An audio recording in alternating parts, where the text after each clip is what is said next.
Testing.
Get started here. All right.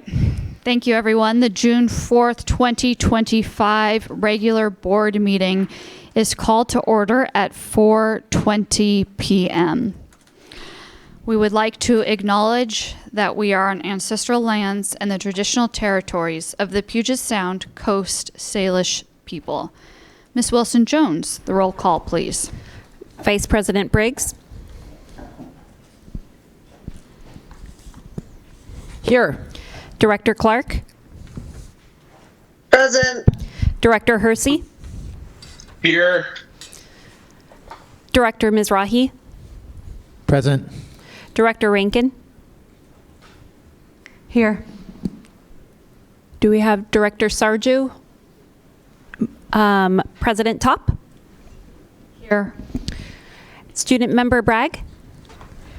Here. Student Member Ilias. Present. Student Member Yoon. Present.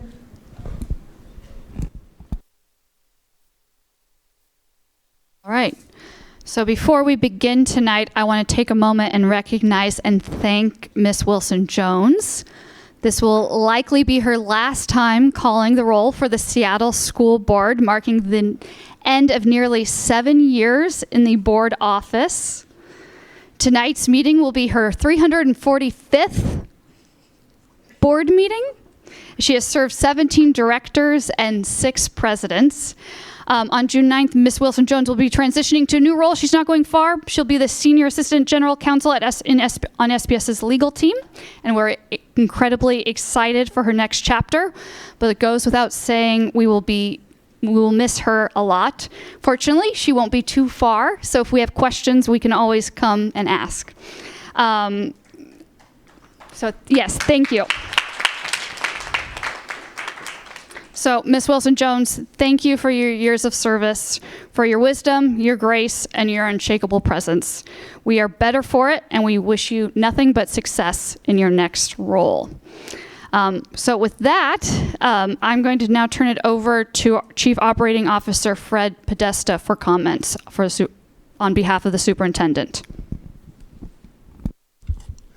Thank you, President Top. Again, Fred Podesta, Chief Operations Officer. I'm covering for Dr. Jones, who is on medical leave, and we're all thinking about him and wishing him well.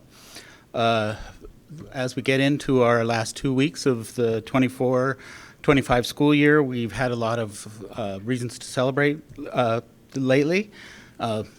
Most recent of which this week, I want to thank everyone on staff and others who turned out to raise the pride flag that we raised in front of the John Stanford Center. And a shout out to Director Rankin. It was great to see you there, and it's a beautiful shirt, and thank you for bringing beautiful weather on that afternoon. It was a great event.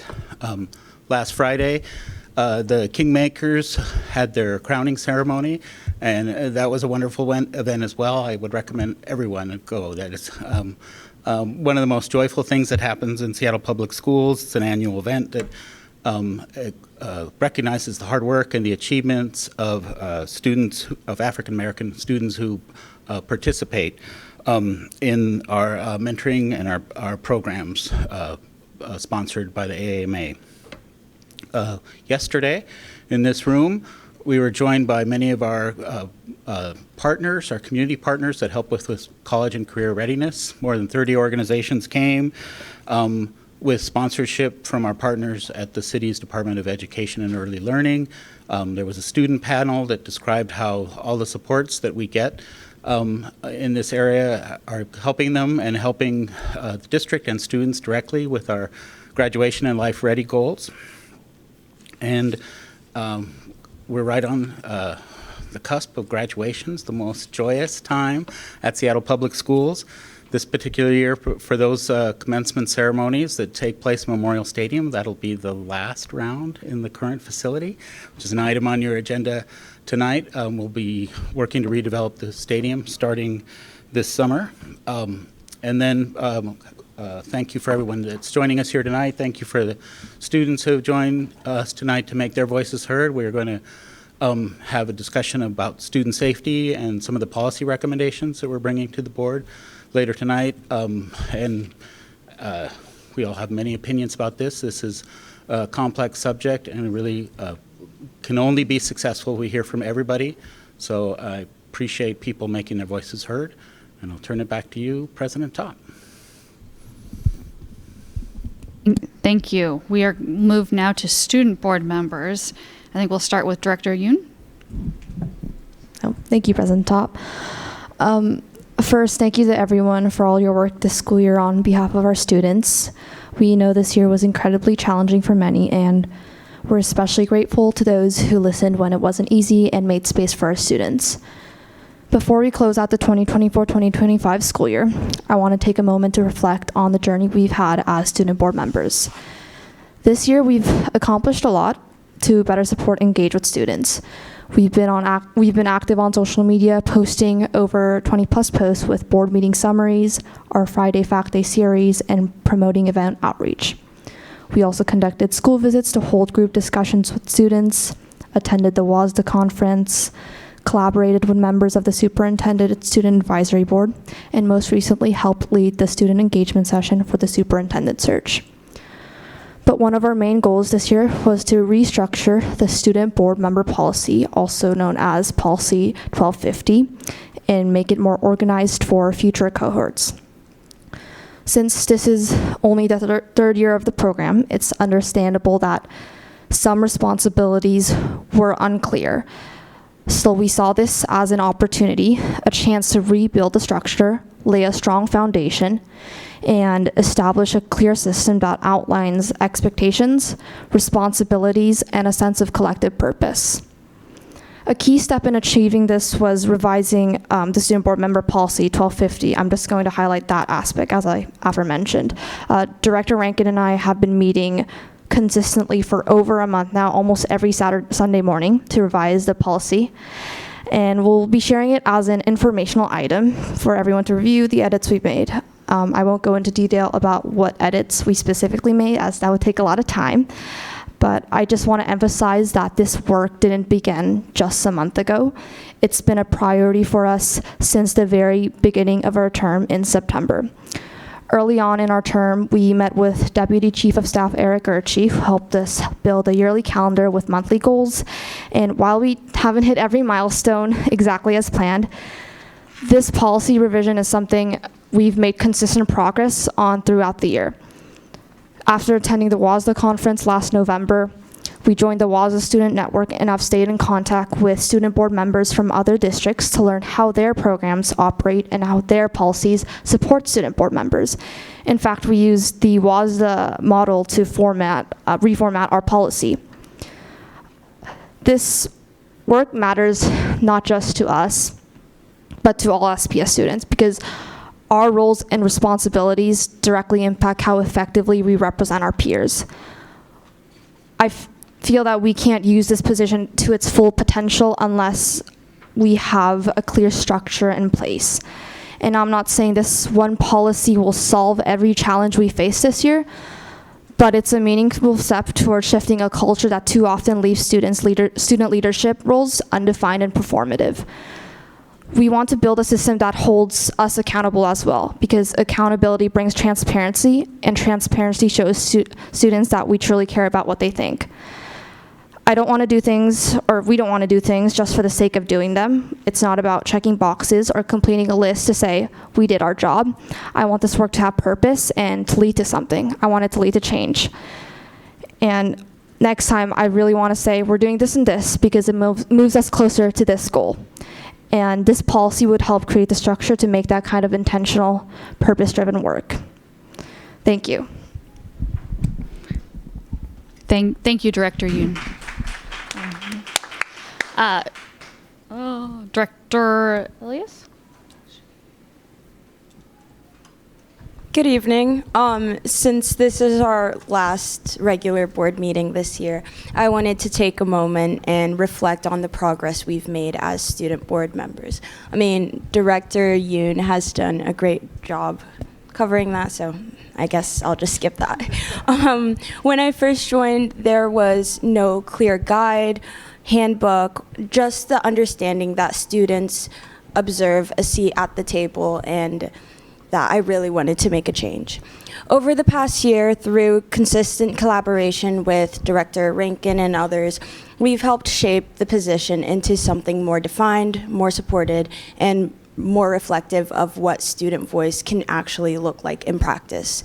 With the draft revisions of Policy 1250 now shared, well, not yet, but I'm hopeful that future student members will have a stronger foundation to build from. As you continue making important decisions around budgets, safety policies, and governance, I hope student voice remains central to that work, not just as a comment, but as a core part of shaping the outcomes. It's truly been an honor serving as a student board member, and thank you for this opportunity to serve. Thank you. Director Bragg? All right, so the first thing I'm just going to say as a student, and as the queer student sitting here, happy Pride Month. It's awesome and amazing to be here. Celebrate your proudness, celebrate being gay, celebrate being trans. It's a tough time, so always remember that. Do also have a couple things to say, as Julia was advised to tell me to share some opinions now, as I will not be staying for the whole meeting tonight. The first thing I want to say is to share my opinion, especially throughout what I've been hearing from the community and what we can hear from the community tonight, is that when it comes to police officers in school, when it comes to talking about that, let's remember the fact that fear and security can lead to a want for things, but putting on a Band-Aid, as was said by a Garfield student today to me, putting on a Band-Aid filled with razor blades is not the option. Sometimes putting law enforcement in schools can create a fearful and hostile environment, and that goes against many of the core values SBS claims to hold. That was very serious. I'm going to just say some very nice things now.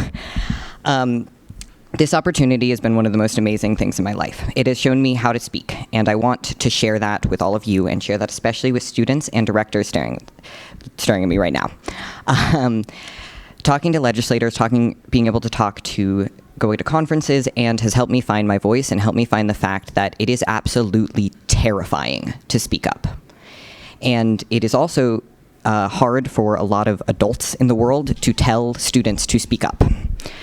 So I implore thee, I beg of thee,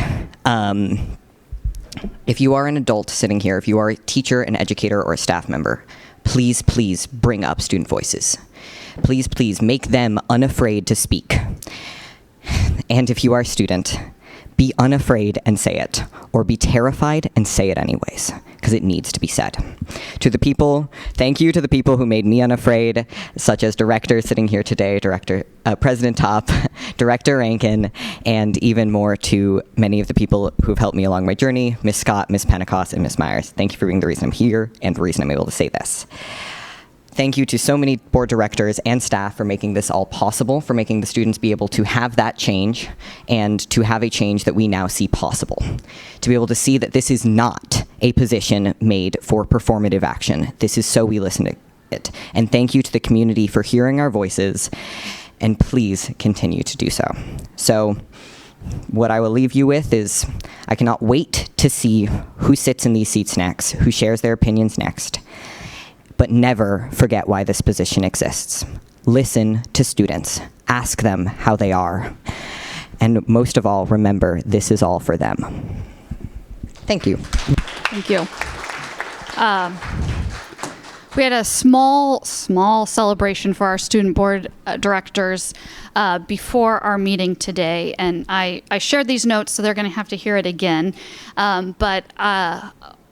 When our student board members speak in this room, in this space, you can feel a shift in the room. People pause, they listen. If they're multitasking, they stop. Your voices command respect because of the wisdom and experience you bring in your comments and your willingness to speak up and bring your opinions. And I was thinking today through some of the ways in which we have seen this throughout the year and recognizing where our students have had some real impact. And one of those moments I saw firsthand was how you shaped our board goals, particularly our college and career readiness goal. And I think the feedback that you gave, I remember that meeting so specifically in those moments, and the feedback you gave to staff reshaped how we are monitoring, tracking, and doing and trying to achieve that goal. And I think that is real progress and a testament to the importance of the role as student board members. I think it's also a phenomenal step that we have more applicants this year, but also applicants from all our high schools except for 2. And that is a huge feat and a testament to how you present yourselves to the students and what a important role this is seen as to our students. So thank you for that. You have made space for students' voices to feel heard in this role. So thank you all for making a difference and bringing your valuable experience to this work. I can't wait to see what you do next, and some of you may be on the dais again. We'll see. But thank you. So I'm going to. We're moving into board comments here. Turning to our agenda for this evening, we are going to reschedule progress monitoring on Guardrail 4 to our July 1st meeting. So we'll have Guardrail 3 and 4 in July. Just a little bit of concern on timing.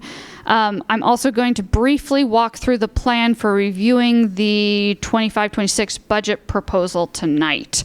So later in the agenda, staff will introduce the board action report for the proposed budget for the year. That item is scheduled for a vote on July 1st. We will then work through our remaining introduction items on this agenda and then move into a special meeting to hold our public hearing on the budget. That will convene at 8 p.m. regardless of where we are on this agenda. So I intend to move us efficiently through tonight to make sure that we get as much or as possible through the agenda as we can. Please note that the budget public hearing does have a separate agenda and sign-up process, and that's for the folks in this room.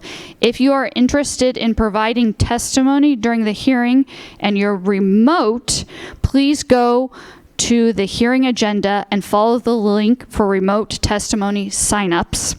That will close at the start of the hearing, so at 8 p.m. For those in person, there will be a separate sign-up sheet at the back of the room as we move into that hearing, and you will need to physically sign in on that sheet. So that will happen at 8 p.m. for our budget hearing. Back to our regular meeting tonight. In addition to the budget, we will receive policy recommendations from the Ad Hoc Policy Manual Review Committee, and we will hear recommendations for our safety policies. I know there are a number of people here to speak about all of these things tonight, so thank you for joining us. Few housekeeping things. It is graduation season, which is super exciting. Board directors are assigned to different graduations. They essentially certify the graduation. We are looking for one more board director on June 13th for a graduation, if at all possible. So just putting a plug in there for that. And then I want to note that we have our school board retreat this Saturday. It will start at 10 a.m. It will be in this room here.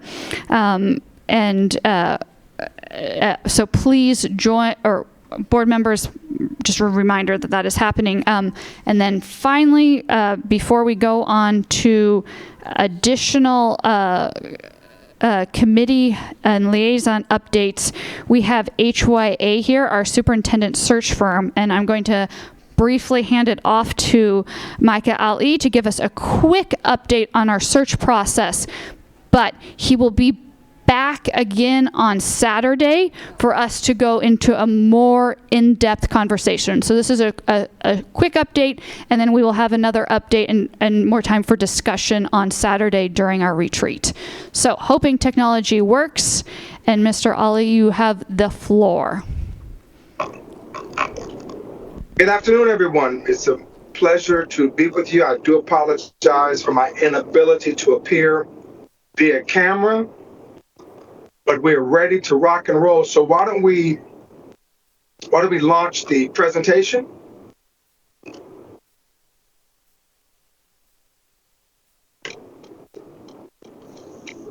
Mr. Ali, I'm not sure staff has a presentation sent from you.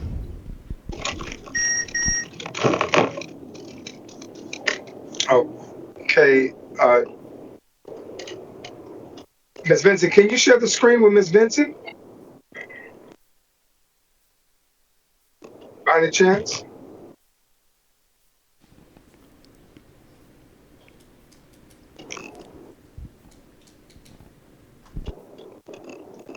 Is she not in the meeting? There we go. There we go. We have it up. Thank you. All right. Much appreciated. So again, we're very pleased to present before you with respect to the superintendent search and the update. Next slide, please. So this is where we are. Very much thankful for the opportunity to lead the search on behalf of the school board as well as your community. This is the search process for which we discussed several weeks past. So right now we're in the engagement phase. The engagement phase will go from May to June, and that consists of an investment with respect to engaging your community. We've already done engagement with your students and some of your personnel. And so the next phase, which is ongoing, is a recruitment phase. And of course, we move to August with this selection phase as well as transition. So why don't you do me a favor, Ms. Vincent? Why don't you just drop down to the next slide? No, drop down to okay, here we go. So this is the engagement schedule. What we wanted the board to do We wanted to start with the students for obvious reasons because many of them have graduated and of course, they're enjoying their summer recess and moving on to collegiate enrichment programs or sports programs, etc. So we wanted the board to look at the engagement schedule and then bless this. Make certain that we've captured the sentiment of the board as well as the community. We want to thank your staff. We've worked very closely with your staff, but we want to make certain that we uplift the voice of members of the board and ensure that we're hitting the mark. So maybe we can take a look at this. Madam President, we can take a look at this for a second, and then, of course, members of the governing authority can bless this, and if not, we can always make amendments accordingly. It's whatever the board decides to do. Yes. So I think what we will do is we will, for our retreat, we will be able to have this document and be able to provide any additional feedback we Perfect. may have on this. So, yes, and we will have more time definitely to talk about that. Okay, thank you. So, Ms. Vincent, go back up to this slide. Go back up. Okay, here we go. So I didn't want to slide the board to death. Okay, so here we go. Job posting is up, live, and rolling. Advertisement, social media, networking, etc., active. We're moving full steam ahead. The survey was launched. We're seeing great responses. We're going to continue to propagate that. Perhaps we can talk about this Saturday, leveraging members of the governing board in order to effectuate your networks to push that survey. The survey really truly encapsulates the voice of the community, and it allows individuals to complete it at their leisure. They feel no pressure. They can do it 24 hours a day. We want to capture the voice of the community. And then, of course, we're continuing on with our community engagement. Right now, we're working virtually. Soon we'll be on the ground, working very closely with individuals as well as members of the board. And so that's where we are with respect to an update relative to the search. Are there any questions? I think we will cut you off there. I appreciate it, Mr. Ali, and I think one of the main goals for us on Saturday will be to review the engagement schedule and provide feedback. So have an opportunity to really review that slide and information. So going to board director comments, the audit committee met yesterday, and I'm going to go to Vice President Briggs for an update on a completed internal audit posted for tonight's agenda. Okay. Board Procedure 6550BP, internal audit, requires an announcement of completed internal audits. As the audit committee chair, I am announcing that at the June 3rd quarterly audit meeting, the Office of Internal Audit presented an internal audit report for Ballard High School. All audit reports are discussed at a public audit meeting, and the completed reports are posted for public viewing on today's agenda and on the Office of Internal Audit Department website.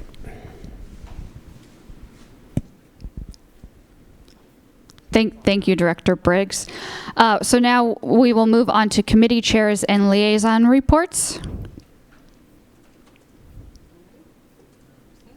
Director Rankin.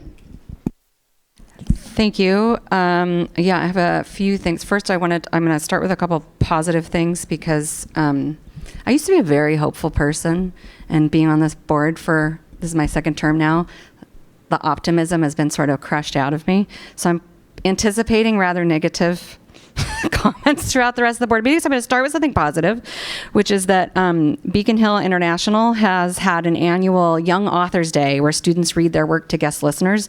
It's a tradition that they used to have before COVID. This year, today, was the first time they've had it since COVID.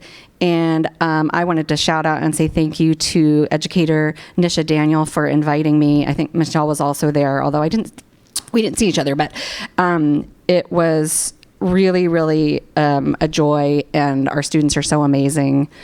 And it was just a great time. And so if the opportunity comes again to us next year, I encourage everyone to take it, to go be a guest listener.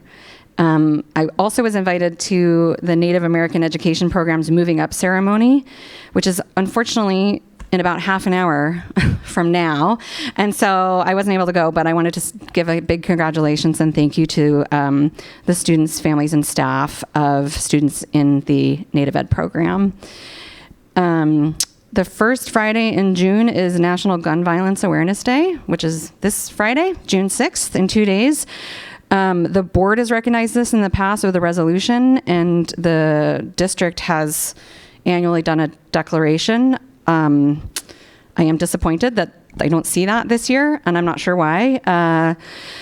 When it's been repeatedly talked about how to make it an annual recognition, not necessarily from the dais, but as a community, and especially that we have a topic tonight regarding student safety and gun violence prevention, and it is the anniversary of the death by gun violence of one of our students. So it may not have been publicly or officially announced, but I'm recognizing it. I recognize it kind of every day. And I hope that all of you will take an opportunity this Friday or over the weekend to, there are various community events. There are different organizations that give away gun storage lockers or safes. So if you do have a firearm in your home, safely securing it saves lives. And just go out and be a positive force in your community this weekend and always. So attached to the information items is my legislative liaison update. It's just a recap of the 2025 legislative session. Since I wrote that, the Department of Education released a summary of the impact of the proposed fiscal year 2026 budget at the federal level that has passed the House by, I can't remember, 2 or 4 votes. And it's pretty devastating for children and families. And in the proposed budget, what the Department of Ed released that's not in my memo is that the overall funding at the federal level for education is reduced by $12 billion from fiscal year 2025. The budget also proposes consolidating 18 existing K-12 grants and funding programs into a single allocation formula for states, which, if you've been following along or if you've seen some of my previous updates, is referred to as converting to block grants. So there are specific dollars designated to meet specific needs given to states to meet the needs of students. The current budget proposal is proposing that rather than be allocated based to meet the student need as they were intended, to collapse those all into basically just a check to states, which on the one hand, well, no, it's not the same amount of money. So not only is the money reduced, but it also means that the whole reason for those federal dollars was to close gaps and support states in identifying and serving students with different needs. And so the concern now is if that remains, that money will go to states. States can just fold it into general education funds and those gaps might reopen. There's also no guarantee that it has to even go to education. So those could just come to states and that money could vanish from the K-12 system, which when you're talking about the level of cuts being proposed to Medicare and Medicaid, I know that our priority in Washington State will likely be to save lives, as it should be. But if this passes, it's going to have really long-lasting negative impacts. So the attention's now on the Senate. Apparently, they're hoping to vote either on or by 4th of July, which is ironic. And I know that in Washington State, our senators, Cantwell and Murray, are actively working to reach their colleagues in the Senate and hopefully keep it from passing. But it's not going to tell anybody how to advocate, but if you have family members, friends in other states who want to reach out to their senators and provide their opinions on voting for this bill, this is a really good time to do that, as this vote will happen in the next month and have significant impacts for children and families and working people across the country. The memo also has, at the end of it, a recommendation on increasing our legislative program collaboration in general and increasing our capacity for advocacy as a system. So that's in the memo. And then I have two requests to make, and I'm going to acknowledge my discomfort at making this publicly, but my discomfort in our failure to make progress is stronger. I've also struggled, as I've mentioned before, there's a lack of clarity around how we're setting our agendas. So my requests that I would appreciate support on is for a special meeting to be called for the board to consider two things: the possibility of a forensic accounting audit. It's become clear that we can't get the information that we need to ensure our oversight of the budget. There are no recommended changes from last year's budget to this year's. The opacity of the budget's not new, but we've been promised since at least 2023, and probably before that different concerns will be addressed, that there will be more opportunities for engagement and alignment of the budget with board goals, and I do not see progress in that direction. And so my conclusion is that either there's too much weighing down our system to get clear evaluation, or it's beyond capacity, or people just don't want to do it. I don't know which it is. It doesn't really matter. The point is we need an outside evaluation with more detail. Regular state audits check for legal compliance. I want to be really clear. I am not making any assumptions or accusations of misdoing. But we don't have the level of information that we need, and we've been asking these questions for too long without seeing progress. So I would like for the board to consider hiring, directing the superintendent or their designee to hire a forensic accounting auditor that would report directly to the board. The second thing is I have concerns about staff behavior and relationships. The number of HIB complaints between staff in buildings and central office is higher than I've ever seen it. And the fear of retaliation is such that students are feeling it. Students are afraid to speak up when something is wrong. I have staff who emails me and says, I could get in really big trouble for reaching out to you. And it's just unacceptable. Policy expressly prohibits this behavior. Policy and law protects whistleblowers and protects those participating in and reporting in investigation of complaints. It's our responsibility to ensure the superintendent maintains conditions that are lawful, respectful, and safe for all employees. So as soon as possible, I would like for the board to have the opportunity to discuss the potential need for an independent investigation into guardrail and policy violations related to staff treatment, specifically in central office. The culture of an organization, and I wrote this down, the culture of an organization is defined by the worst behavior that its leadership is willing to tolerate. And poor behavior that impacts the ability of our students to be successful has been tolerated for too long in the hopes that somebody will address it. I can't tolerate it anymore. I feel the board needs to act now to uphold the values of our community and protect the integrity of the system and take serious steps to address what we can as we prepare for a transition in leadership. So to recap, 2 items requests for agenda is board action to direct the superintendent to report to us a forensic accounting auditor, and an independent investigation into staff behavior and treatment and violation of policy, again with the investigator reporting directly to the board. There's a lot of Wednesdays between now and July 1st. There are also other days. So I am requesting on record that we have a special meeting called to consider those 2 items for introduction so that we can take action on July 1st.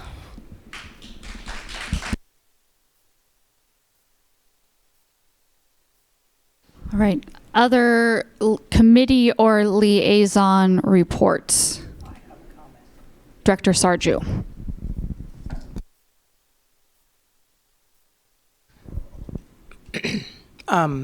I didn't know that my colleague Liza was going to make those statements, and I had fully prepared to make similar statements of my own. For the audience, I'm going to admit that I was just in an accident, and so I am a little shook up, and I have settled myself to come in here because working on behalf, I'm not injured. I think it should be apparent, at least I don't feel injured at the moment. But my job here is to work on behalf of kids. And so I am being transparent that I feel settled enough. And I'm putting my colleagues on notice that I don't want three-way text messages around concerning me, about me being out of control or unstable or whatever things they say in those text messages about me. Because at the end of the day, in December 2021, I signed up to work on behalf of kids. And whatever date today it is today, June 4th, 2025, I'm still working on behalf of kids. When we have dysregulation in our system, like what my colleague, and I'm not doing the director BS tonight, I just need to be real with you all. When we have these kinds of things in our midst, it completely inhibits our ability to work on behalf of children. That's what we're elected to do. We're not elected to prepare our names for future office. We're not elected to try to boost our own, whatever you call that. What's that thing you call, what is it? Resume, credentials, but personal, all those things. That's not the word, but it'll come to me long after I'm gone to bed. But we have a serious financial situation that I'm not sure what's happening. It seems more and more things come to light, and it feels like I'm being blindsided, and apparently some board directors know about these things and others don't. And that really inhibits our ability to work as a body of 7. And so I'm not here to call anybody out. I'm not going to call any names. Y'all are wondering who it is, and you're not going to hear it from me. But I have put my colleagues on notice. I want the nonsense to stop. We have a serious situation on behalf of children. So all these text messages, why are we talking about SOFG and what is, why does Michelle show up, this and that? I want my name out of your text messages. I have said that to a couple people. The other issue is that we have a brewing scandal of unprofessional conduct that I fear is likely to hit the Seattle Times. And I want it to be on record that it is known by a lot of people. And so that will inhibit our ability to work on behalf of children. And so I'm stating publicly, we need a special meeting to discuss some of these things. We need to get serious about the business of children. We have a lot of pressing issues, right? We didn't close schools because that was the plan all along. And so now we're in, it's not a direct line. It's not, we didn't close schools, and now we're in really serious financial trouble. But what we didn't do was align our resources to best serve kids, which may have included closing schools. But there needed to be a plan. And if you remember, I asked several times in a board meeting, is there a plan? Before I got an answer, no, there's not. So I said, I'm not voting to close schools. And I recognized in that moment what that meant was likely damage down the road. But we need a plan for our kids. And if we can't come up with a plan, then we need adults who can. And so what you're seeing up here is that we're adults. We have disagreements. We don't have to agree on everything. But one thing we have to agree on is that this work is about children. And if it's not about children, for all of us, resign. Get off the board. Because at the end of the day, this is not for us to build our own names so we can go out and run for other offices. We are here for 4 years. That's what we signed up for, to work on behalf of children. And I'm saying to the parents, you need to hold us accountable to doing that. You may not understand how we should be working as a board, but you can hold the adults, the board and the staff accountable for doing right by children. That's what we signed up for, and that's what we need to be doing. All right. Other board and committee liaison reports, looking online too at our board directors online. To see if any hands. All right, then we are perfectly pretty much at 5 for public. Sorry, Oh, I have one sorry, quick thing. No, it's fine. Director Briggs. Yeah, no problem.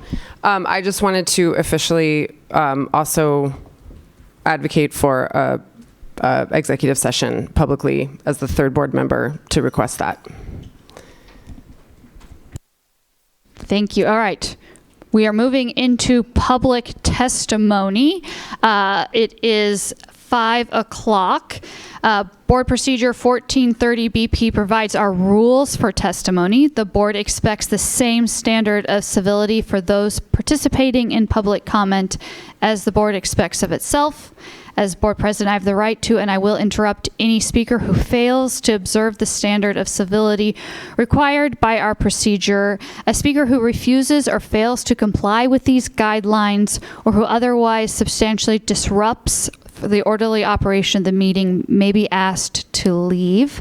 I'm going to pass it on to staff now to summarize a few additional points and then read off the speaker list. Thank you.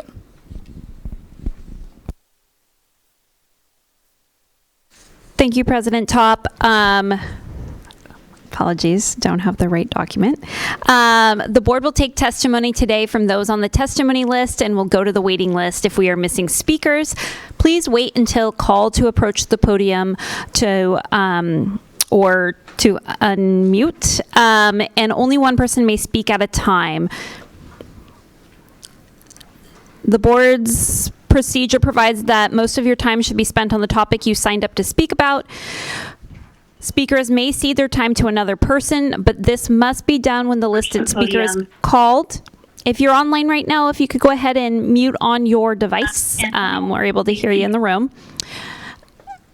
The time isn't restarted and total time remains 2 minutes. The timer at the podium will indicate the remaining time for speakers here in person. When the light is red and a beep sounds, that means your time has already been exhausted and the next speaker will be called. For those joining by phone, the beep will be an indication that the time has been exhausted.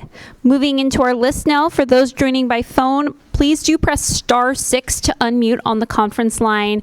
And for everyone, please do reintroduce yourself when called, as I will miss some pronunciations as we move through today's list. The first speaker on today's list is Christy Duong.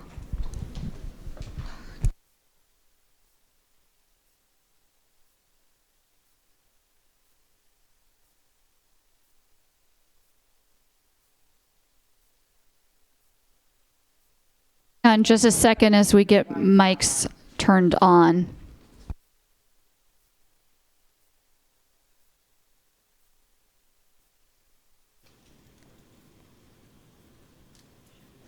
I think you should be good to go. Okay. Good afternoon, school board directors. My name is Christy Young. I'm a student and a member of the Washington NAACP Youth Council. I'm here today speaking in opposition to the introduction item amending policy 4311 that will be voted on in July. In 2020, when the board passed the moratorium on SROs, we were promised sustainable investments in community-based police alternatives to violence intervention. We were also promised prevention measures like restorative justice, mental health services, and student empowerment opportunities. Instead, we have had to fight over and over again for these vital services to be funded year after year. Since 2020, there has not been an honest, open dialogue with the students and families that are disproportionately impacted by police violence, punishment, and criminalization. As a student and a member of NYC, one of our demands that has been there for years is to incorporate restorative justice practices in police-free schools instead of problematic, outdated discipline practices. Discipline practices that negatively impact students of color have plagued public education for decades now, funneling Black and brown students in the school-to-prison pipeline. We have seen from time to time throughout history and in Seattle, police brutalize Black and brown communities, LGBTQ+, and other marginalized identities. A 2023 report shows that in 2080 incidents of police violence against students, nearly 60% of them involved Black youth. The impact of police on school premises affects students' comfort in schools and in their communities. These are all issues that will not disappear overnight and are tied in the broader movement to hold law enforcement accountable. There are other things that we can fund that can benefit students, and cops are not one of them. It's important to have community-based solutions rather than policing. There are so many better options than bringing back cops, such as expanded mental health care, community-based solutions that promote restorative justice. Restorative justice practices have been proven to be more effective in addressing discipline issues. It teaches us skills to de-escalate and communicate instead of using violence, and it's preventative versus police that criminalize our students. Instead of focus on discipline, the district needs to connect students in need with support, such as mental health services. These solutions considers youth's psychological well-being, development, and healing. It's time for you to keep your promise and fully fund these alternatives. Thank you. The next speaker is James Warren. James Warren, you'll need to press *6 to unmute on the conference line. Hi, my name is Jimmy Warren, and I am in 3rd grade. I go to Pathfinder School, and I wanted to tell you how important and cool Assistant Principal Miss Everman is, especially for kids like me and my friends who have disabilities. Our Assistant Principal helps make school a place where everyone feels safe, happy, and understood. When I get overwhelmed or need a quiet space, they help me calm down and feel better so I can go back to class. They listen when something's wrong and try to fix it. That means a lot because sometimes kids like me need a little extra help, and they make sure we get it. They also help our teachers so they can support us. They make sure there are plans for kids who learn differently. It's like having somebody who really cares about all of us, especially when things get hard. Without Miss Everman, it would be harder for kids like me to feel included. They help make Pathfinder better for everyone, and they make me feel like I belong. Thank you for listening to me. I hope you remember how important our assistant principal is, not just for the rules, but for making our school feel like home for all of us. Thank you. The next speaker is Finn White. Finn White.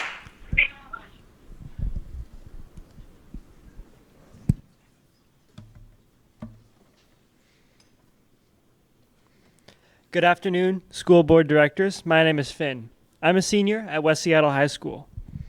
Instead of splurging on expensive police pay to try and make schools safer, we should focus on the root causes of violence in schools. These include poverty, lack of mental health resources, and impersonal education. It's hard for students to care about school when it seems that, because of immense class sizes, lack of access to financial aid and mental health support, and overloads of busy work, school doesn't care about them. Police at school won't fix any problems. They will only contribute to them by drawing resources away from potential proven solutions like increased mental health support, financial assistance to students in need, and community-based violence interruption programs. These violence interruption programs include Community Passageways, Choose 180, Urban Family from the Regional Peacekeepers Collective, and others who are doing preventative work on shoestring budgets, fighting for scraps of one-time funding. It's time for you to keep your promise and fully fund alternatives to policing before declaring that they don't work and putting cops back in our halls. Thank you. The next speaker is Eulalie Adams. Eulalie Adams.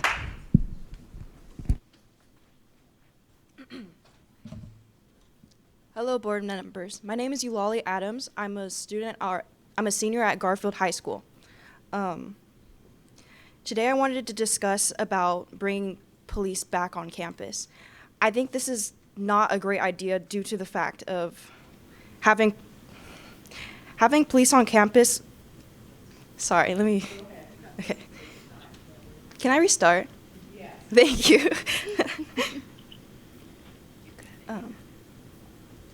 Okay, is it gonna restart or? No, you just go. Oh, okay. As I was saying, having a police presence on campus. I come from Garfield High School, where we have a lot of gun violence and issues within the community. But a lot of that stems from outside, or it's never been about the students. I've seen the impacts of having police on campus before. We fought really hard in 2020 to get rid of them, and having them come back would just take away all of that efforts, especially since the SBD has been known for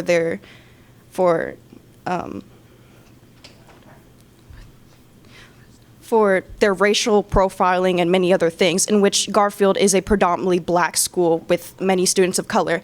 Bringing in a presence of police could have them targeted, which I've seen in many cases where students will be a bunch of students of white peers playing around, and this black student will get assumed that is them causing the problem when it hasn't. Having them on campus could lead to racial profiling, as well as the school to prison pipeline, which was mentioned before, due to school to prison pipeline before, because due to the budget cuts, which I'm not going to talk about that, but the budget cuts of having not as much education with the presence of police, that together is just that's just a disaster waiting to happen. But I wanted to bring up some issues regarding the community of Garfield. We need to talk about programs on how you all need to talk to each other. The school board needs to meet with other programs. For example, housing programs. Outside of Garfield, behind a block down, not even a block down, the street down from behind the school, there's a housing encampment, there's a tiny house encampment. That is fine to have, but housing encampments like that right near schools, that brings issues with drugs and violence, and that's not helping our community. I think police should be looking at the bigger area rather than just the school itself.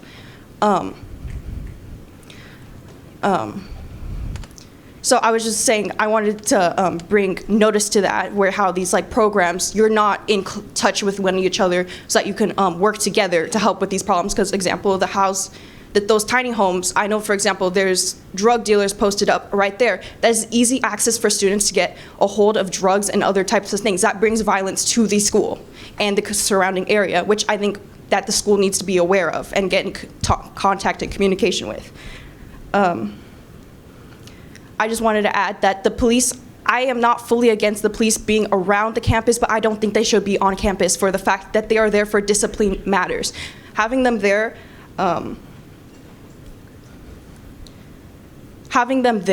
specifically on school campus can be helpful, but if it's in a community type of way where they get along with the students and well known. But having a police officer there, we all know high schoolers are not the brightest. They can do dumb things, in which we're students, we're kids, we're still learning to navigate the world. So you could do things like, imagine they're doing something bad, like they're smoking on campus, and that's not okay to do, and a police officer sees this.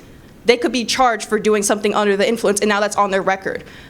I don't think, if police are on campus, I don't think they should be able to step in that type of way. That should be left for the staff to figure out, and their parents to navigate together so that they can learn, instead of being charged on that criminal record and ruining their future. So if there are police on campus, I don't think it should be more of an eyes on witness type of thing. It shouldn't be like, oh, I have this gun on me, and because most students are going to feel fear, especially black and brown students. They're going to feel fear around the police if they see a police walking around their campus with a gun on their belt. They should feel like another person they can trust and talk to. So I really think if we do bring them, they need some type of training and strict rules, where if they break them, they would get some type of reprimandation. So that is my thoughts on that. Thank you so much for listening. Thank you. The next speaker is Rylan Springer. Rylan Springer. Sorry, I'm Rylan. I'm a senior at Garfield High School, and I personally did know the 3 different students we lost in the past year, which is a massive failure on Garfield, the school board, and the city. Every single death was started with a fight, and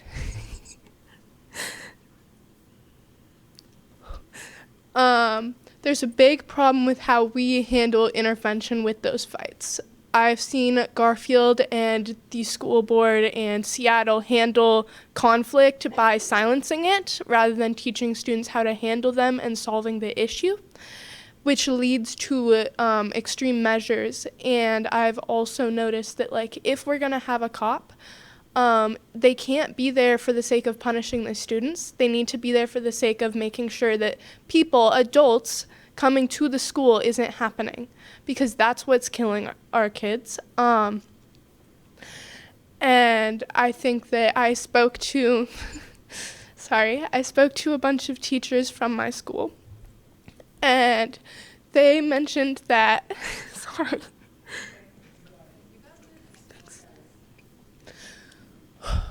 They mentioned that the cop they had there was always there for the students to help them, and that they weren't there to punish the students. They maybe redirected them to their classes if they were stuck in the halls, or encouraged them not to make a bad choice, but they were not being punished for their behavior.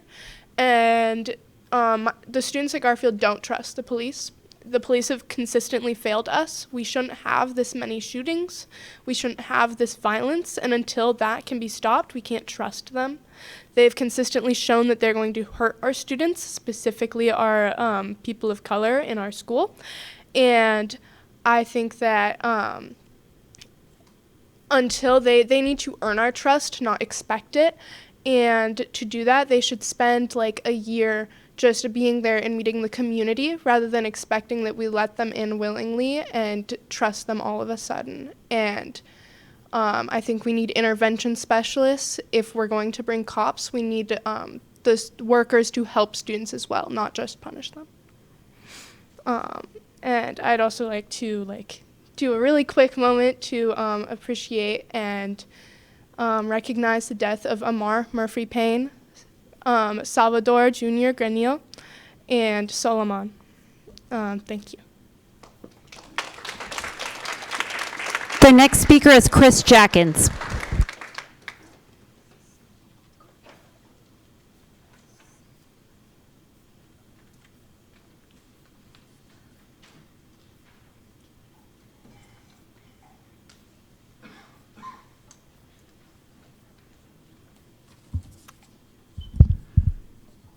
My name is Chris Jackins, Box 84063, Seattle 98124. On Memorial Stadium, 3 points. Number one, the proposal would violate Board Policy 4237, which states, quote, "It is the policy of the school board to ensure that school sites remain focused on education rather than as promoters of commercial activity," unquote. Number two, Memorial Stadium would be run by a private group with alcohol, commercial advertising, and the sale of naming rights. School graduations at Al's Used Cars Memorial Stadium. Number three, this is icky. Board members and those running for the board should instead stick to the original basic stadium replacement project. On written testimony to the school board, 2 points. Number one, I wrote to the state auditor about the district failing to distribute written public testimony to the board. Number two, the state auditor confirmed that the district has been violating state law, stating that, quote, "We determined the district was not in compliance with RCW 4230-240, unquote. On changes proposed by the Policy Manual Review Committee, some changes appear to wrongly loosen rules, such as changing the strong legal word shall to the weaker word should. Please vote no on these changes. Also, there is a school board candidates forum at 2 p.m. Sunday, June 15th at the Montlake Community Center. Thank you very much. The next speaker is Brian Massey. After Brian will be Rebecca Binns and then Ben Coombs. Hi, my name is Brian Massey. I'm a parent and volunteer at John Rogers Elementary, and I'm here to urge the district to improve enrollment projections and to share how recent fluctuations have deeply affected our Title I school. At the end of the 2022-23 school year, it was clear that John Rogers would lose many students due to our move to a temporary site during construction. We started 2023-24 having lost nearly 70 students, 30% of our school population. This decline was expected, so we were quite surprised to learn we would lose up to 3 classroom teachers that October. According to the district's own data, Northeast Elementary Schools lost an average of 8 to 9 students per school. John Rogers' loss was 8 times that number, and more than double that of any other North End school. How was this not anticipated, especially when nearby choice schools saw major gains and open enrollment closes in winter? By February of 2024 last year, our enrollment had rebounded to over 200 and continued to rise. leading to overcrowded classrooms and a 5th grade class with nearly 40 students. However, for this school year, the district projected us at 185, ignoring spring enrollment trends and real-time school data. In October this year, we had 248 students. We had endured two months of over 30 students in every class, including kindergarten. John Rogers is a Title I school serving a diverse community, 61% students of color, 42% multilanguage learners, 18% special ed, 23% experiencing homelessness, and 56% on free reduced lunch. This year, my daughter had 36 children in her 4th grade class, about a quarter of which are multilanguage learners. Today, I have submitted a letter to the board signed by nearly 100 families, staff, and community members from Title I schools which detail our requests. Upcoming speakers will add more detail, but in short, please revise your timeline for staffing assignments to prevent the October shuffle upheaval. Adopt a need-based allocation for support staff based on demographic and educational needs at specific schools. Be proactive and not reactive. Thank you very much. The next speaker is Rebecca Binns.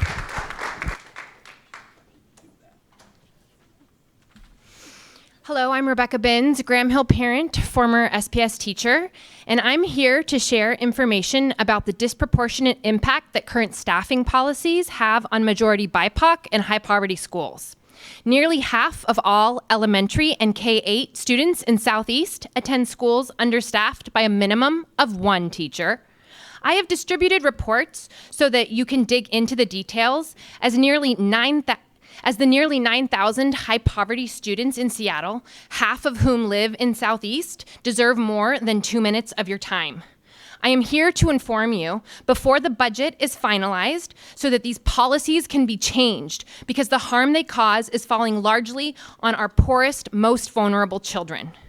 Using the October count to calculate the following year's staffing and enrollments hurts high poverty schools, who often have fluctuating student populations. When children enroll after the October count, they are not factored into staffing at that school for 2 school years. The district goes 23 months acting as if these children are invisible and do not need teachers. Half of all schools that gain 10 or more students since the October count are located in Southeast. Another policy that targets high poverty schools is the 2 FTE rule. This rule says that a school won't receive an October staffing adjustment unless the school has enrolled enough students by the October count to fill 2 classrooms. 55% of all schools that enrolled 19 or more students over projections were high poverty schools, and 55% of those are in Southeast. Finally, the district uses historical data and the October count to project enrollment, but the district erroneously projected declining enrollment at 93% of the elementaries and K-8s in Southeast Seattle. The result is they grant our schools fewer teachers, then they don't offer teachers when our students show up for 2 years. This must stop. I'll follow up with an email. The next speaker is Ben Coombs. Ben, you'll need to press *6 to unmute. I am ceding my time to Lacey Mute. Can you say that name one more time?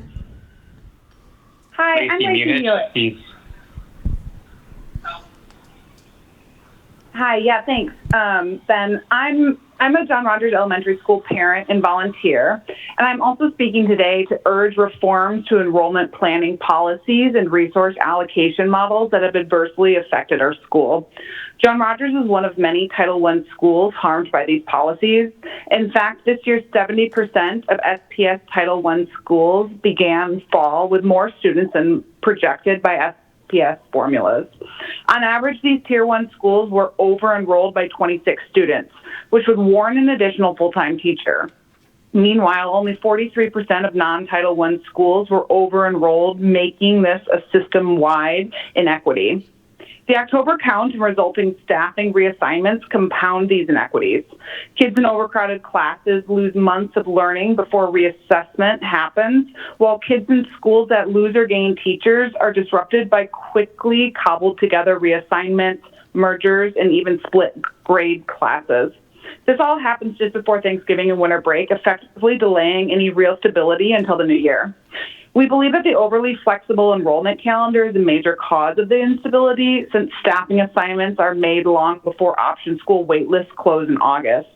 Equitable staffing and planning cannot feasibly accommodate these late summer enrollment shifts. The district's 2 FTE policy further withholds critical support for over-enrolled schools. Since Tier 1 schools are disproportionately over-enrolled, Tier 1 schools are disproportionately harmed by 2 FTE policy. This year, just 3 of 23 over-enrolled Title I schools received a staffing readjustment. We call on SPS to align staffing with accurate enrollment projections and a more feasible waitlist decision deadline, eliminate the 2 FTE policy, budget, and plan so that the fall adjustments are minor and they are accommodated by buffered enrollment projections, especially for Tier 1 schools serving more students from educational justice. The next speaker is Ashley Johnson. Ashley Johnson.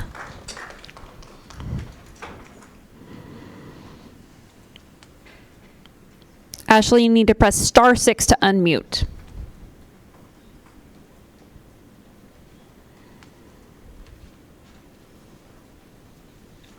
I'm Ashley Johnson. I am a parent and volunteer at John Rogers Elementary, and I wanted to share with you today how this current enrollment system does directly contribute to the learning loss of our students. John Rogers was significantly impacted, as you've heard, both this year and last year. In October 2023, we lost multiple teachers, which forced mid-year class reshuffling. That created chaos for families, but more importantly, it disrupted the instruction during the most critical months of the school year. This past fall, our enrollment was under-predicted by about 70 students. As a result, every classroom had over 30 students with too few teachers. My own child was placed in an overcrowded split class. The teacher was clearly overwhelmed by the range of needs, and for weeks there was no extra support. Students began falling behind quickly. In October, well into the school year, the district finally approved more staffing, but it took even longer to finally assign the teachers to our school. My child was moved to a new classroom with a new teacher pulled straight from another school. Unfortunately, that teacher wasn't a good fit, and many students became anxious about the school and going to school. Within weeks, the teacher went on protected leave and a long-term sub took over. That sub did their best, but this class included students with IEPs, multilingual learners, advanced students, none of whom had their academic needs fully met. These disruptions caused real, measurable learning loss that these students may never recover from. If staffing had been addressed before the school started, our principal could have had a say in hiring the teachers who fit our school. Instead, we were left reacting, and 2 schools suffered for it. Our students deserve better. They deserve stability, timely staffing, and a system that puts learning first. Thank you. Next is Alexis Tran. Alexis Tran.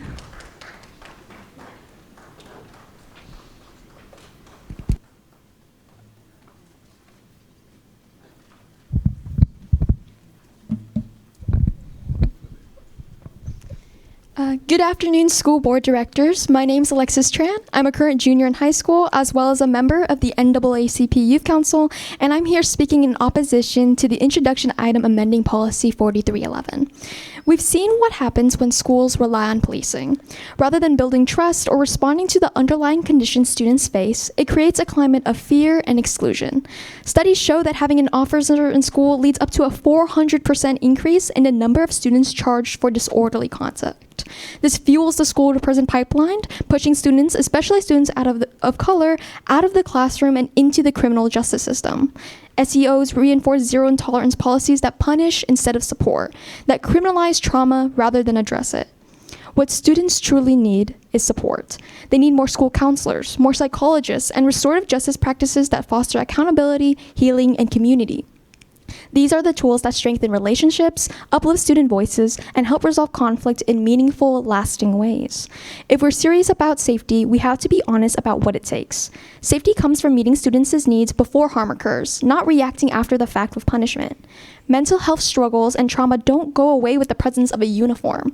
They require care, trust, and a long-term commitment from adults trained to support students, not police them. And students know this. A recent survey conducted by the Keep Your Promise Coalition asked students how they felt about SEOs after being given a clear overview of what they are and what they do. The results were overwhelming, with over 80% of the sample size of 47 saying that they would not feel safer with them in schools. This is a clear call from young people about what they need and particularly what they don't. The NAACP Youth Council has been grateful for the board's ongoing partnership, both over the years and in recent conversations. And now, at this crucial moment, we hope you hear us when we say counselors, not cops. Invest in what helps our students grow, not push us out. Thank you. The next speaker is Melanie Martin. Melanie Martin.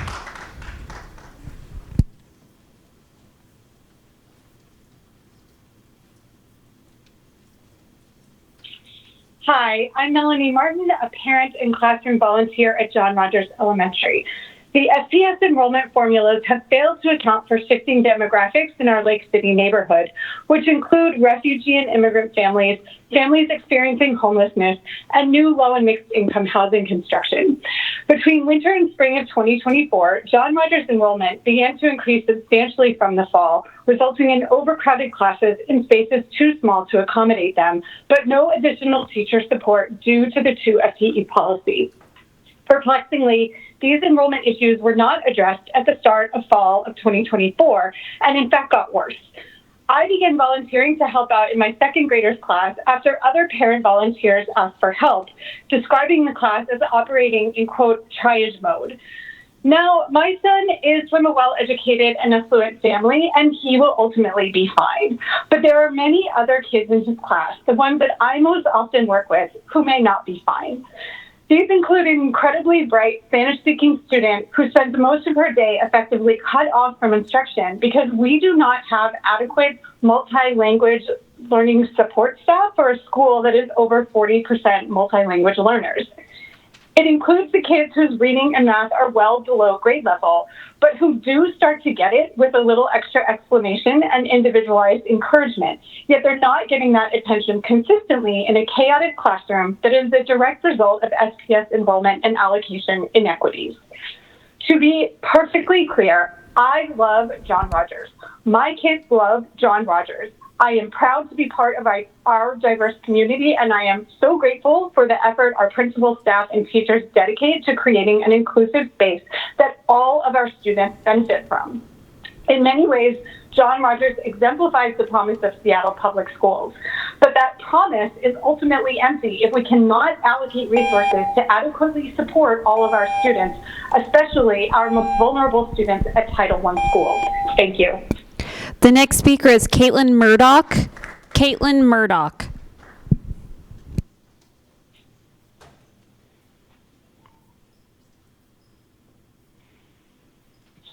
Good evening, directors. My name is Caitlin Murdoch, and I'm here to urge you not to pass the budget until Fred Podesta and Dr. Kurt Bottleman restore full-time assistant principal support at Pathfinder, K-8, and the other 5 option schools facing reductions in assistant principal support next fall. For years now, we have routinely faced an annual overspend in the tens of millions of dollars that could be used on frontline educators and administrators. This year alone, there's an expected $20 million rolling over. Yet option schools such as Pathfinder are being unfairly penalized due to inaccurate and artificially low enrollment projections. Last spring, SPS froze Pathfinder's waitlist before the choice process concluded, stranding over 70 students and leaving more than 50 budgeted seats empty. These enrollment freezes directly triggered staffing cuts, including the removal of half our assistant principal, a move that destabilizes our school and punishes students for a district decision they had no part in. This isn't just a Pathfinder issue. Across the district, option schools are bearing the brunt of staffing losses. 8 of 15 option schools are projected to lose counselors, nurses, or administrators next year, while neighborhood schools gain over 140 staff, which they need. This inequity undermines SPS's commitment to student-centered budgeting. At Pathfinder, 28% of students receive special education services, far above the district average of 17%.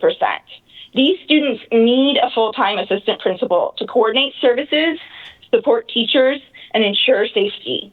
This isn't a luxury. It's basic support for student access and equity. The SPS budget is not yet finalized. You still have time to do what's right. Fund the front line and restore the full-time assistant principal at Pathfinder and the other option schools facing cuts. Show families, teachers, and students that they matter more than spreadsheets. Thank you. The next speaker is... Especially to the... Go ahead, sorry. The next speaker is Oliver Miska.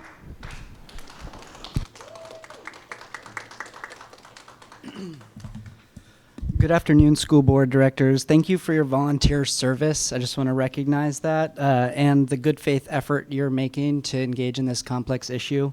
I first want to thank also the students that came here to rally and testify today, and also recognize that there's so many youth that couldn't join us that have been pushed out of neighborhoods like the Central District that are now in Kent and Renton and Tukwila. I have the honor of both being a substitute teacher in Seattle Public Schools and helping organize students across the city. And the demands haven't changed. They haven't changed for over a decade. And it's counselors, not cops, invest in restorative justice practices, and invest in community-based violence interruption programs. But none of these programs have been either funded adequately or sustainably or implemented citywide. So when the board passed the moratorium on SROs in 2020, there were calls for clear measures of accountability, and I know a lot of you have worked and made those calls yourselves. But as we can see, even SPOG in the union, they were kicked out of MLK Labor in 2020 for explicit racism and lack of accountability, but nothing's been changed to address that lack of accountability. If we reinstate SROs and SEOs into our schools, the district and board will have no oversight or accountability of these police officers because the Seattle Police Officers Guild have one of the strongest contracts in the country. Since 2022, we've seen bad faith efforts by SPD to manipulate public perception of the law, claiming they are not allowed in our schools or must be invited in like they're some sort of vampire. That's just not the case. So allowing officers into our schools right now is breaking the promise that we made to our students, all as a compromise, a short-sighted compromise during an election year. We need the state law changes if we want this accountability to be had. And we need a city council that will actually take action to address this lack of accountability in the contract. Neither of these have happened yet, so neither should you pass this. Thank you. The next speaker is Samantha Fogg. Samantha Fogg.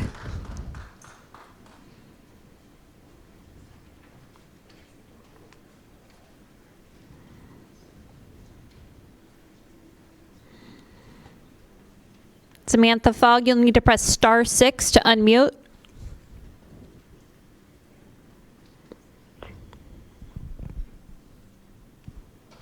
Can you hear me? Yes, we can hear you. Co-president PTSA. And I want to start out by wishing everyone a happy Pride and also reminding all that Pride is about more than saying that we love each other. It is about taking action to protect our trans youth, our LGBTQIA plus youth. It is about making sure that Seattle Public Schools policy 321 is followed. That right now I am aware of multiple instances in this district where 3211 is not being upheld, where even the first step of the superintendent procedure has not been followed. If we're going to take safety seriously, we need to listen to our students. We need to listen to our families. We need to have an engagement process that is not simply people coming to a school board meeting and speaking for 2 minutes. We exist in the service of our students. We are here to educate, to support, and to help be prepared for the world. Our student board members have worked really hard all year in service of other students and on working to improve the efficacy of the work and the actions of the school board through improving the student school board policy. I was disappointed that I heard about their work in comments and not agenda item at this school board meeting. We must center our students. We must do better by our students. That they're scared to tell their administrators about being dead named in class because they anticipate retaliation and they just don't want to risk their going to college. I don't think that it is appropriate to have students scared to ask for our policies to be followed. We need to do better. We need to protect our kids, support them, help them grow, but we also need to let, particularly our high school students, we need to give them space to lead. We need to give them the honor of listening to them when they speak. And when our school board directors, when our student school board members work on a policy, we need it on the agenda. Thank you. The next speaker is Janice White.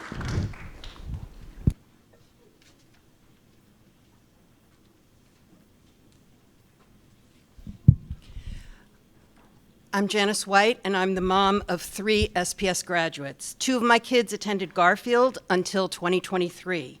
I've seen firsthand the public safety challenges that shape the sense of urgency in addressing them.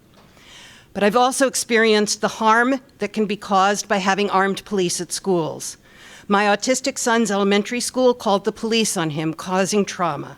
That same year, another parent of a child at the same school arrived to find him face down on the floor, hands cuffed behind his back, drenched in sweat and urine, and with several police officers standing over him.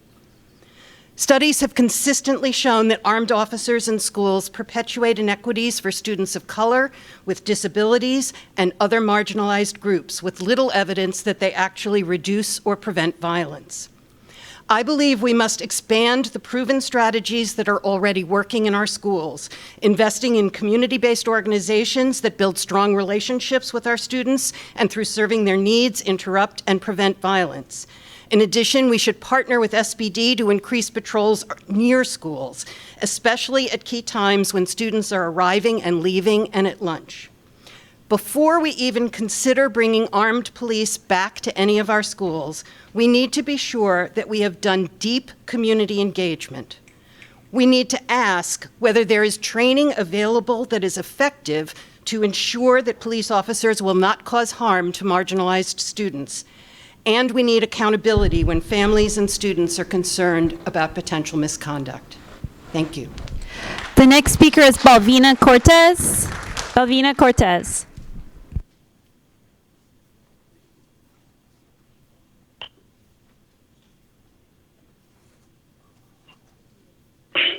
Hello, my name is Balvina Cortez. I came before you back in 2020, speaking on behalf of the Garfield Latinx community when the movement was to remove police officers. I am here today to repeat my statement. If the correct thing to do is to remove law enforcement on campus, that we need to have an alternative in place to ensure student safety. Back in 2020, the Latinx community expressed they wanted to focus on improving relationships with law enforcement by creating community outreach programs, having police officers trained to deal with the community that they serve, that included the neurodivergent community. I hear some young people tonight saying essentially the same: to protect and to serve, not to punish student behavior. In order to ensure student safety, even from those hired to keep them safe, policies, procedures must be created with the focus of providing resources and guidance, not criminalizing student actions. We must also keep in mind that with such a diverse student population, one size does not fit all. Whatever works for Garfield might not work for West Seattle High. What works for primary schools will not work for high schools. It will be beneficial if the district could provide spaces at each school to hear from its communities, being mindful of language barriers, because if we're not at the discussion table, decisions are made for us and not with us. And to all the young people tonight, thank you for speaking your heart. The future is yours. Great job. Thank you. The next speaker is Alicia Spanswick.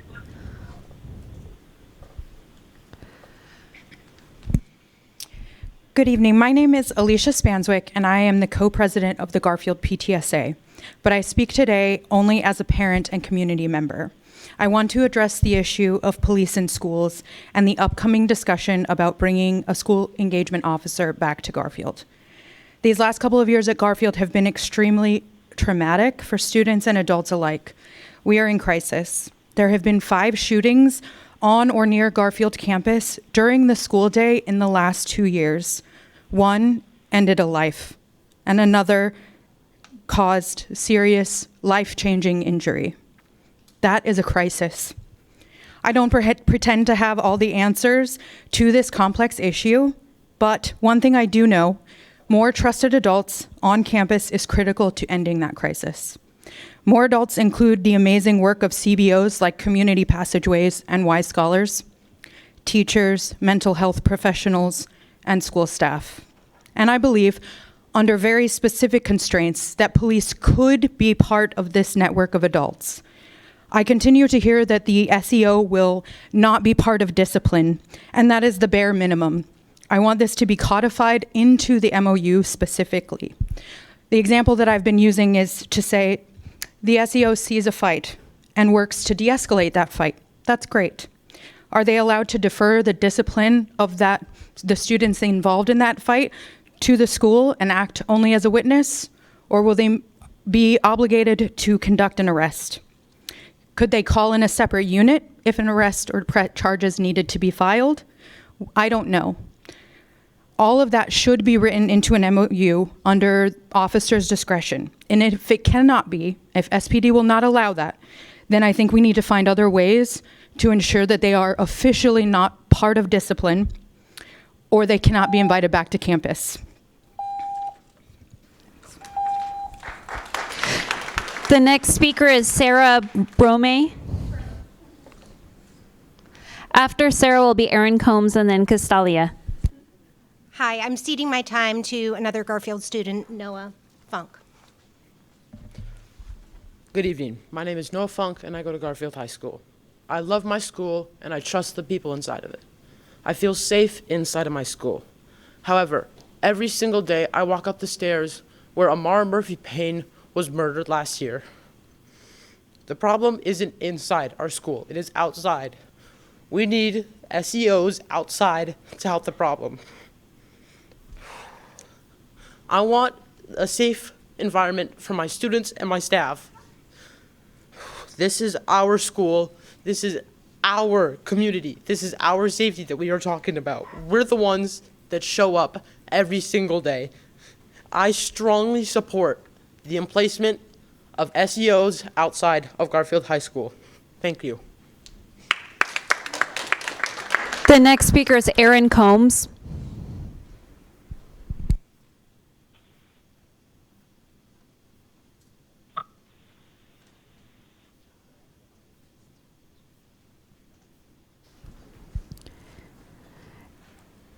Erin, it looked like you were unmute. If you could press *6 again, Erin Combs.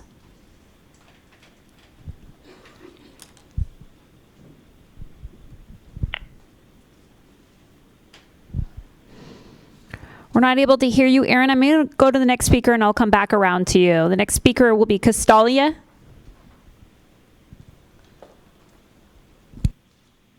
Hi, my name is Castalia Simone. I am Cleveland High School PTSA president for this school year.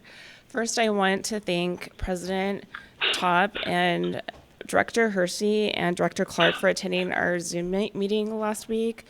I want to thank you for taking the time out to speak with Cleveland High School's community and hearing our voices and our concerns and asking our, and answering our questions. First of all, I also want to thank the Seattle School District for not limiting the cap at our school, and hopefully it's not being limited at other choice schools. However, we still have a problem with funding. Funding should be equal to all schools. There shouldn't be a cap with any school, regardless of a choice school or not. Schools should not be pinned against each other. That's another form of oppression. And also, I'm sorry, but reading what Rebecca wrote in this right here, this flyer, it basically says the October count is pretty much a form of racism. And I felt that way. I have an older son who graduated from Garfield, and now I have a senior who's graduating in a few days from Cleveland. And I'm like, it's a form of oppression. I'm like, okay, are you guys trying to oppress us? That's not okay. You know, it should be equal. I know, as just speaking from experience, when things change in the middle of the school year or even within the school year, me and my friends, we did not do well in school. And so if we're not having funding in the beginning of the school year, that's another form of oppression. And it limits success for our students, not just our students, and also within our staff and teachers. It's unfair, it's cruel, and it's another form of oppression. This should not be allowed at all. It's not okay. The next speaker is Catherine Ichinose.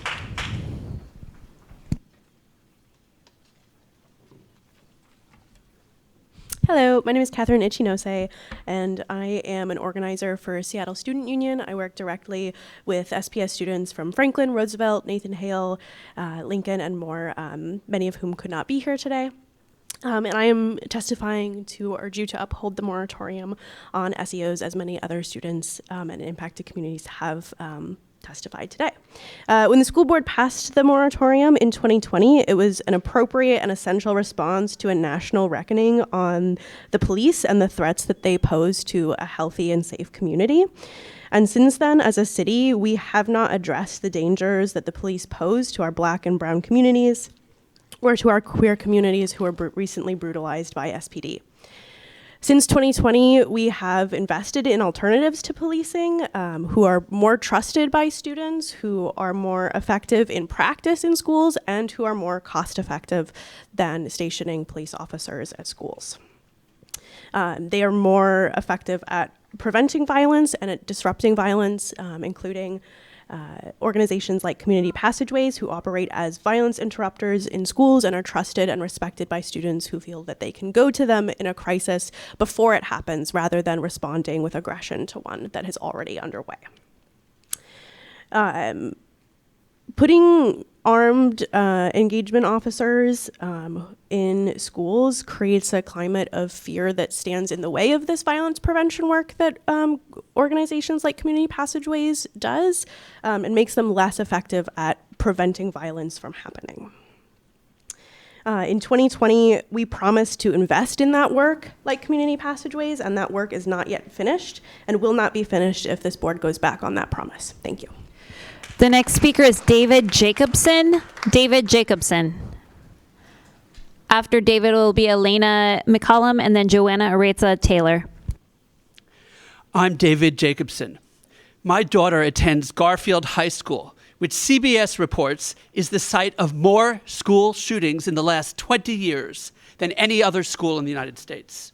According to the K-12 school shooting database, there have been 17 shootings incidents in Seattle since 1966, of which 7 took place at Garfield. All except one of those happened after 2020, when the school board's moratorium went into effect. Last year, there were 6 shootings incidents at Garfield. In my daughter's class alone, 1 student was killed and another was severely wounded. In contrast to what you've heard today, students do support police presence at the school. According to a survey conducted by Garfield last fall, 61% of the 481 students who responded, about a third of the student body, feel comfortable with the idea of an officer inside the school. Only 13% express discomfort. 46% say an officer inside the school would enhance their sense of safety. And the same number feel very positive about deploying police officers outside the school. Moreover, the PTSA's Safe Schools Action Plan urges waiving the moratorium on SROs. We must maintain community and mental health-based approaches to prevent gun violence and to stem school-to-prison pipeline. But we need a well-trained, strictly defined, respectful police presence too, not none at all. Like Officer Benny Radford, who used to patrol Garfield until 2020. Hearing about Amar Murphy Payne's murder last year, he told the Seattle Times, "I never should have left. Those are my kids. That was my school." The most basic responsibility of a school board is to keep our children safe. You are not doing that. Thank you. Next is Elena McCollum.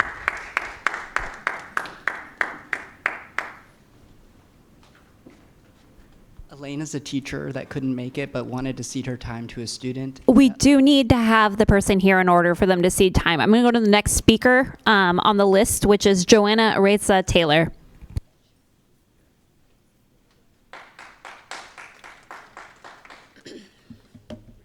Good evening, members of the board. I stand before you today as a proud member of the K-8 community, where we continue to go through transitions and hopeful about the future of our schools.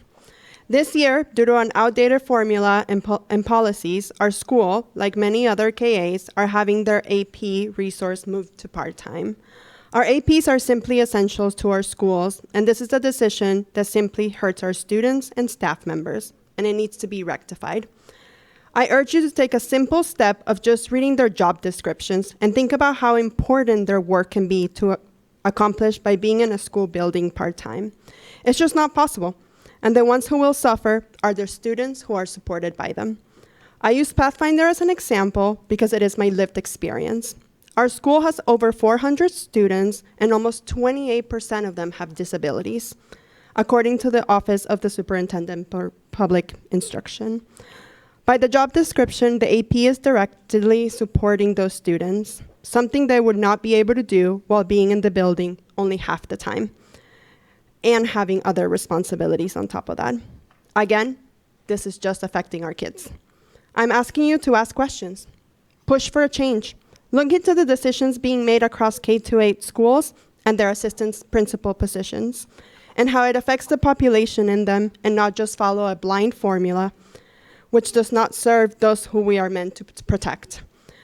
The kids who are our future are the ones in danger, and we gotta do something about this. Thank you. I'm going to go back now to Erin Combs. Erin, if you're on the line, please press *6. This is Erin. Can you hear me? Yes, we can. Awesome. I cede my time to Alice Appleton, who's also on the phone. Hi, my name is Alice Appleton, and I'm a volunteer with All Together for Seattle Schools. To date, there has been zero meaningful opportunity for public input on the budget. In the absence of transparency, parents have taken it upon themselves to do a budget deep dive, which has revealed major concerns. This was emailed to the board today. For instance, nearly $380 million is allocated to district office staffing, with no public breakdown of how that money is spent. Central office staff has grown from 27% to 36% of total staff since 2013, at the same time that student-facing staff and programming was cut. Also, financial contradictions. Every year since 2009, SPS has predicted a far worse deficit than reality, often ending with a surplus of $20 to $40 million. So do we have a deficit or a surplus? Without a financial oversight committee, how does the board know? Here are my urgent requests. 1, bring back the Finance Oversight Committee. 2, make central office cuts before anything student-facing. Critically evaluate central office expenditures. 3, process waitlists now and adjust staffing before October. Mismanagement of the choice process has cost SPS up to $12 million in lost revenue last year alone. This hurts all students in our district. 4, rebuild public trust by conducting an independent financial audit and hiring a superintendent from outside the district with a fresh perspective and the courage to break the ship. Finally, on transparency, I want to call out proposed changes to public testimony buried on slide 121 of the Ad Hoc Policy Manual Committee. These changes would eliminate the ability to cede or share time during board meetings. This is a deliberate move that would further silence working families and underserved communities furthest from educational justice. During the horrific closures debate, you all saw parents do the ADM click race in order to cede time to others with less bandwidth and less flexibility, whose voices deserve to be heard.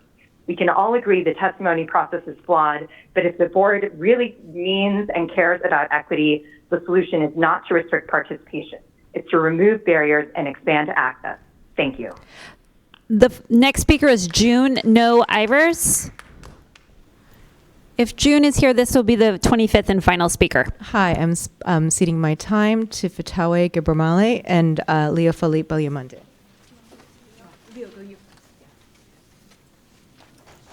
What's up, y'all? Good afternoon. I am Leo Falbayamonte. I'm a student at Nathan Hale High School. I'm speaking in opposition to the introduction item amending policy 4311.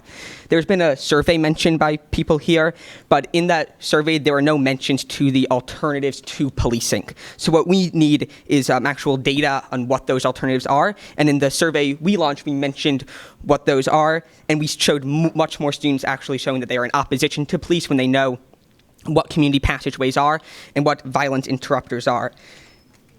Yeah, great. I'll pass my time to Fatawi. Hello, my name is Fatawi Gurmariam. I go to Franklin High School. I want to speak about funding counselors instead of cops. Cops have systematically been racially profiling BIPOC communities and especially Black and brown communities. Most times the students are acting out. It's due to the environment they're in. These environments include home life, friends, gangs, drugs. Instead of finding ways to help the students and improving their environment, the school systems ignore or punish these students, which cause more issues in the future, and breaks the students' trust with the schools. Students have asked for counselors, not cops, which was supposed to be funded for $20 million, but was reduced to $14 million. Funding cops would be double the amount we need for counselors. Instead of paying double to the cops who systematically have failed us, I urge you to put the funding into counselors and mental health resources in schools. Thank you. President Top, that was the 25th speaker. Want to thank everyone for taking their time out this evening to provide public testimony. We are going to go into recess till 6:10, so that's 7 minutes. However, board directors, student board members want a photo with all of us, so they just requested it. So they just want. So if we, they're all here. Yeah. So if we want to maybe congregate before our break right beneath the screen, and maybe staff would be able to come and help take that photo, that would be wonderful. Otherwise, we will be back at 6:10.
call board directors back to the dais. We're going to get started here.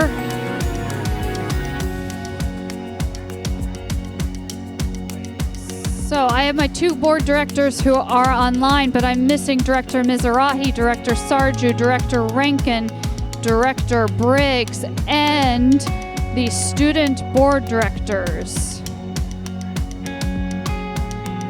Meeting will be coming back to order. If you'd like to continue your conversations, if you could please step into the lobby.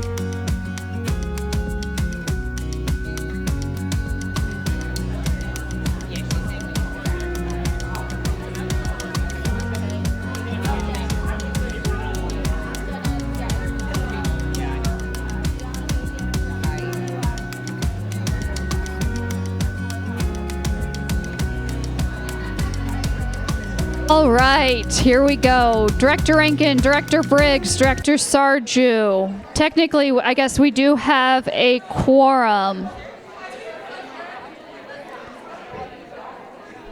Folks, appreciate everyone being here tonight, but we are going to continue our agenda. So if you would like to continue your conversation in the foyer, that would be wonderful. All right. One more time, we are going to continue our business. If you would like to continue your conversations, please head to the foyer.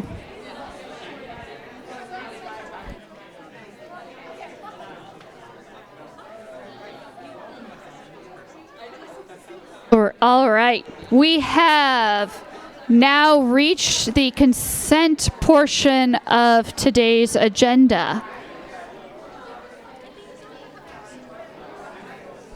That's okay.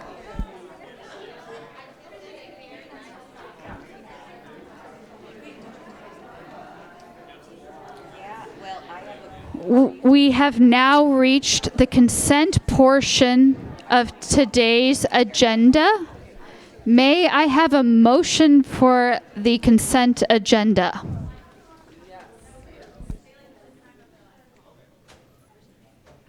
I move approval of the consent agenda. Second. The approval of the consent agenda has been moved by Director Briggs and seconded by Director Mizrahi. Do directors have any items they would like to remove from the consent agenda? Director Sarju. I'd like to remove item number 5. All right.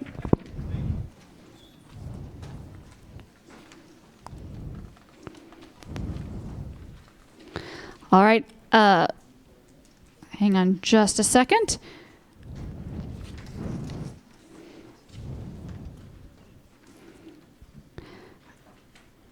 Any others? Okay, may I have a revised motion for the consent agenda as amended?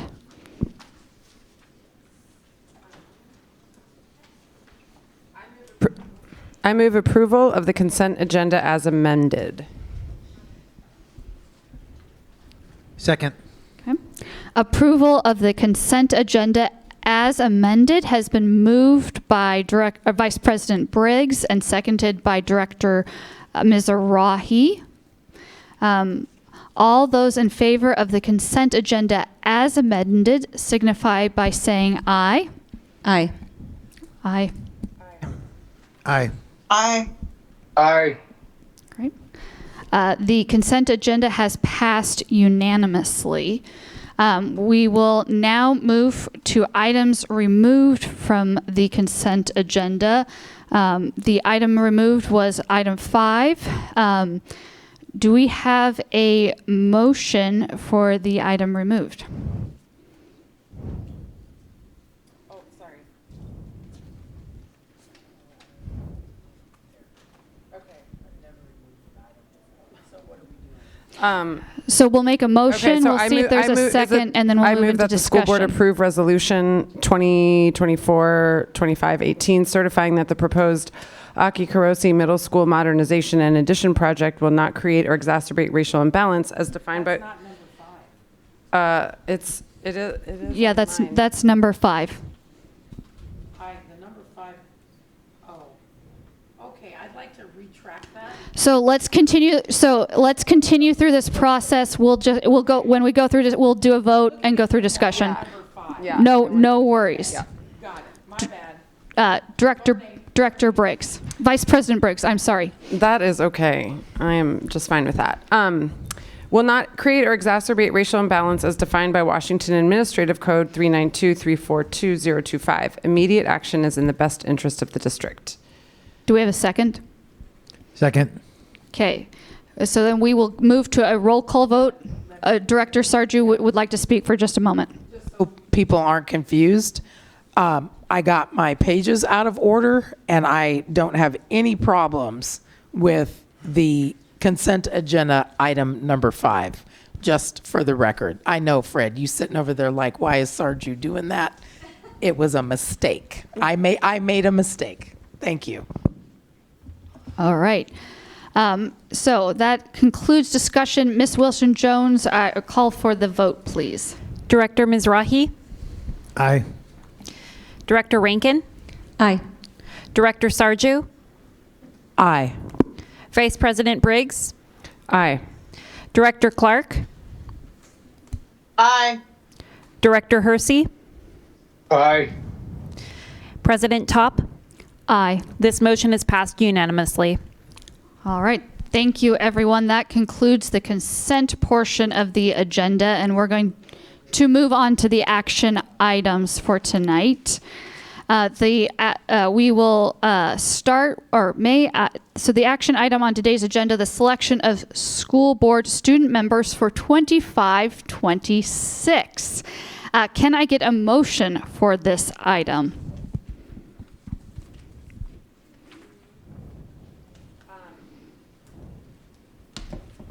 Is this, I'm reading this. Okay. I move that the board select Josephine Mangelson, Isabel Masudi, and Sabi Yoon as the 3 school board members,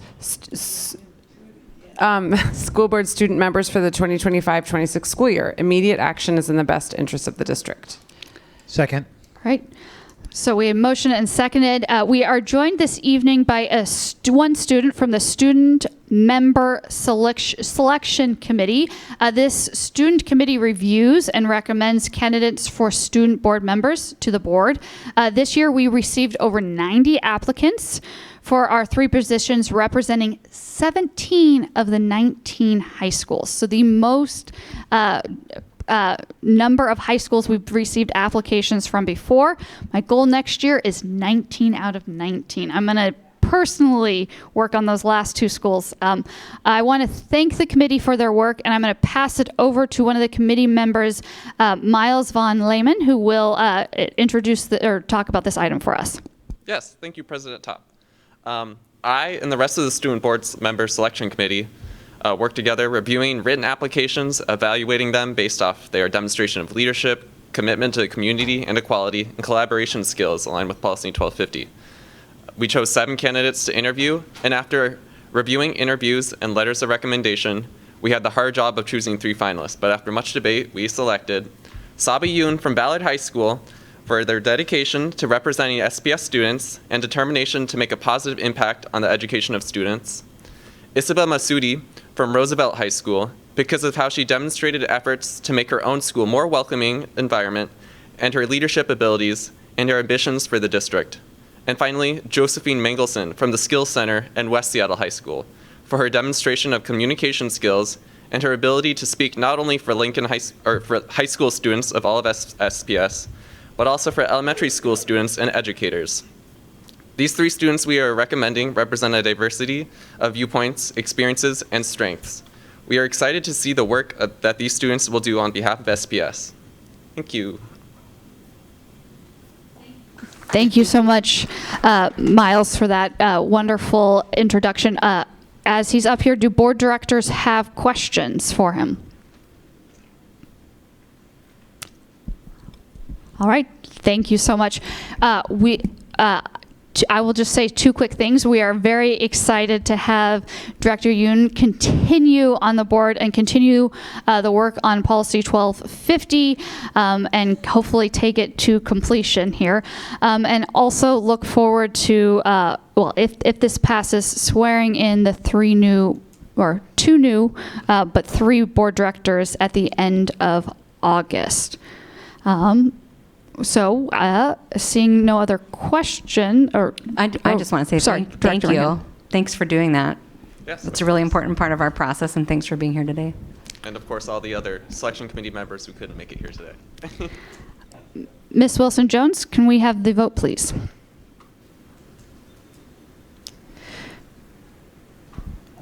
Director Hersey? Aye. Director Mizrahi? Aye. Director Rankin? Aye. Director Sarju? Aye. Vice President Briggs? Aye. Director Clark? Aye. President Top? Aye. This motion is passed unanimously. Amazing. We are going to move to the tables for the introduced items because there is a PowerPoint and it's difficult to see on this screen, as well as multiple folks to speak for the different items. So we'll take a minute to transition, but we're not recessing, just heading over to the tables.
All right. First, we are going to move to the first item for introduction, approval of resolution 2024-25-19, fixing and adopting the 2025-26 budget. I'm going to pass it over to Assistant Superintendent of Finance, Dr. Buttleman. Thank you. And thank you for joining us this evening. Just want to start out following Director Rankin's introduction with some good news. First, and very importantly, we have a clicker at the table tonight for the first time, so I'll be advancing my own slides. So that is really exciting stuff for me.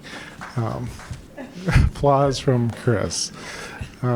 Secondly, just want to rest on this title slide quickly, or for a moment, and recognize the students and the good work that's going on in schools around the art programs.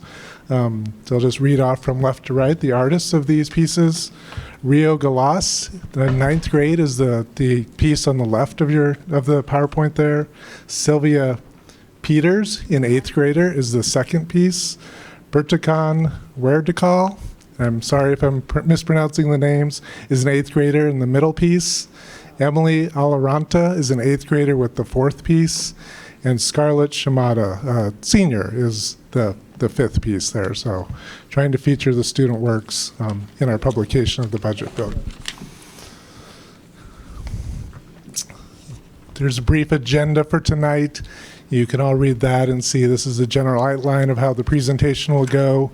The budget hearing which follows will be public comment responsive to this presentation and to the budget book. The objectives of this presentation are to summarize the budget book, the 191-page document that's been online for the last couple weeks, and some of you have hard copies with you.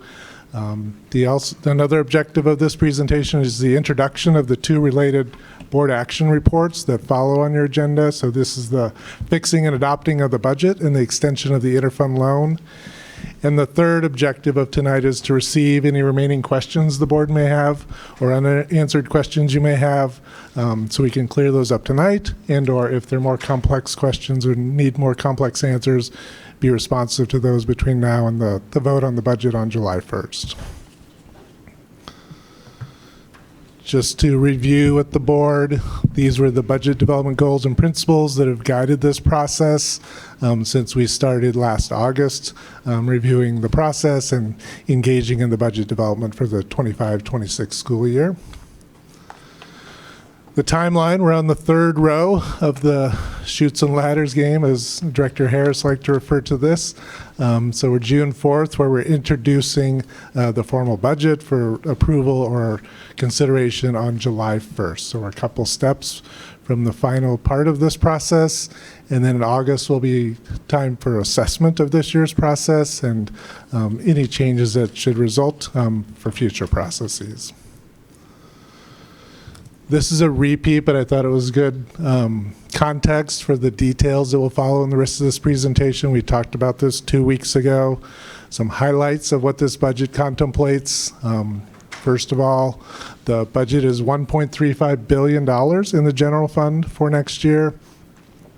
It eliminates the projected $104 million deficit with some not ongoing solutions. Some of those solutions are ongoing, like the legislative and the levy increase, but some other one-time solutions to make it a balanced budget for the 25-26 school year. Over 70% of the general fund is being allocated for teaching and teaching support activities. I'm trying to connect this to the guardrails that are being discussed at this table in other meetings.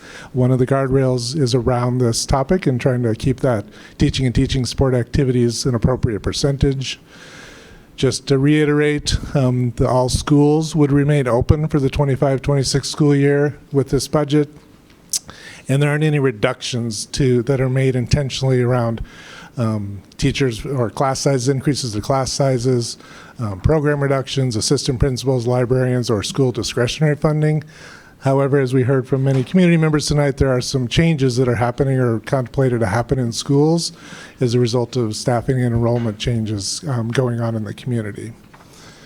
This budget does include an additional $2.3 million investment in safety and security going forward.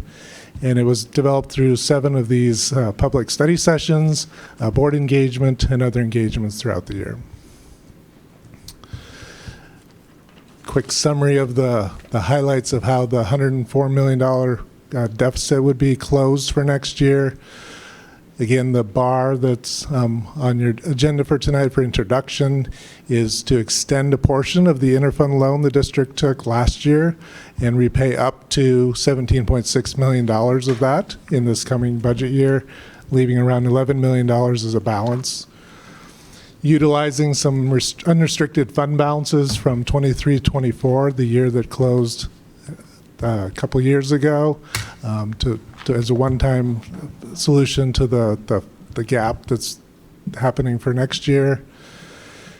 Deferring repaying the rainy day reserve account. The district has a policy where you would establish and maintain a rainy day fund. A few years ago, one of the solutions was to utilize that to help balance that year's budget. This would defer a repayment to that rainy day fund. There was a fairly successful, in the grand scheme of things, legislative session with some further investments in special education and maintenance or material supplies and operating costs, and a raising of the cap for local levy revenue collection. So this contemplates using those funds. And then there were some reductions in central office budgets that we talked about in some detail at the last meeting at this table.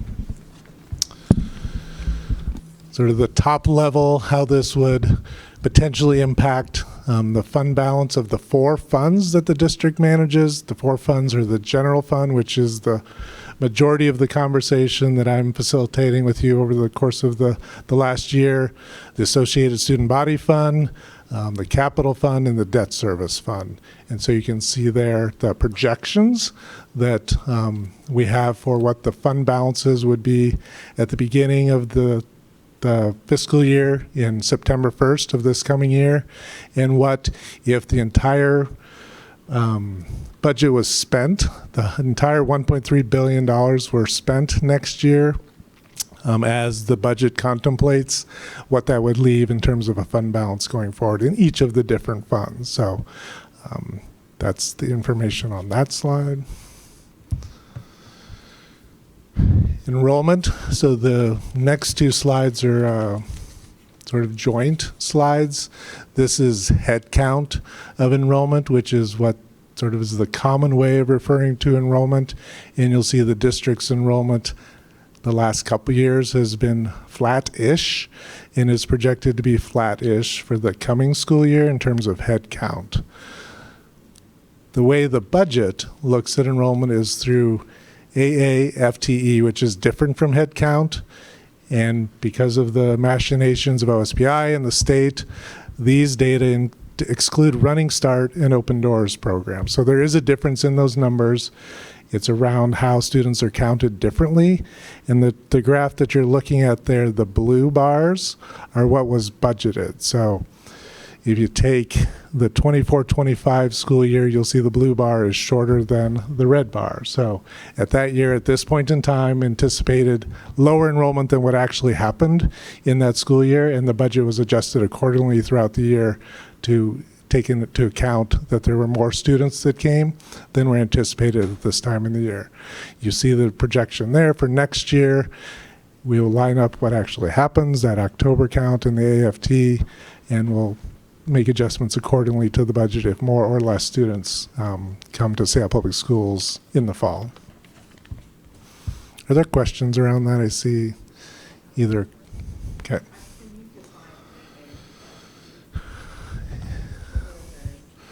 So it's the way the state counts students, not butts in seats, as they say, but rather what the services are that those students are getting. So if you're a half-time student in Running Start and a half-time student in your school, in this instance, you would count as a half of an FTE for the purposes of the budget. Some kids don't count as whole people. In the fund. Oh, I understand that. What is AAFE? What does that stand for? Annual average. Annual average. Is it on Full-time there and I can't equivalent. see it? I probably just can't It's see it. Thank you. Yeah, average annual full-time equivalent. Sorry. So the difference between budget and actual last year, how does that, like, what we learned from it, what were the things we learned from that then are baked into the projection, the budget projection for this coming year? Like, did we find out why we were off? And did we bake that into the new projections, I guess? So the enrollment forecast, which is different than the budget, the biggest outlier was we typically have a little bit of an enrollment trough in sixth grade in middle school, and we saw less of that in this past fall than we typically forecast for. So it's hard to know.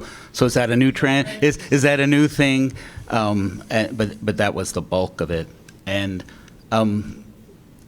just while we're on this point, and so that was a happy surprise, and we got $4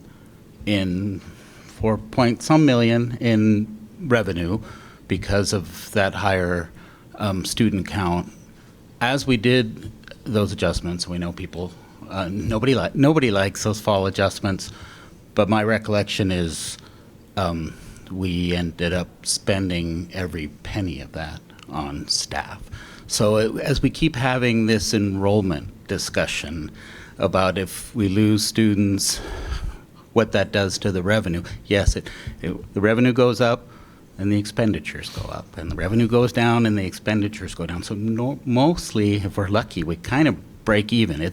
We want the students, we absolutely want the students, and we want to be a provider of choice, but we need to do this better, and we need to allocate these resources better, but it's just not that simple that, well, we hadn't gotten those 400 students and hadn't gotten the 4 million in revenue, that would be some sort of loss.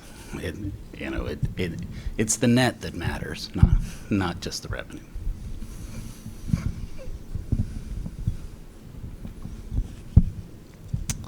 So we'll dive into the general fund in a little bit more detail. This slide talks about the sources or the resources that are feeding that $1.3 billion for next year. You'll see about 2/3 of that is from the state. The levy proportion is going up slightly due to that levy cap being raised by $500 per student for all school districts. That's changing from about 15 or 16% to 17% going forward. And then you'll see a dip in federal funding. That's primarily the way the state and the feds they jointly fund the special education safety net funding. And over the last couple of years, the state has increased their proportion of that spending, and the federal government has decreased the way that sort of goes together. The other reduction there in the federal funding is there was a blip in the previous year because the district got some additional funding for title students late in the game because the poverty levels came in higher than anticipated, so the schools didn't have time to spend that in the year it was received. It carried forward into the next year and caused that increase, and it's going back to the normal levels for next year in 25-26. I just want to be clear that none of those decreases on the federal government currently on the screen have anything to do with changes from the administration in Washington, D.C. at this point in time.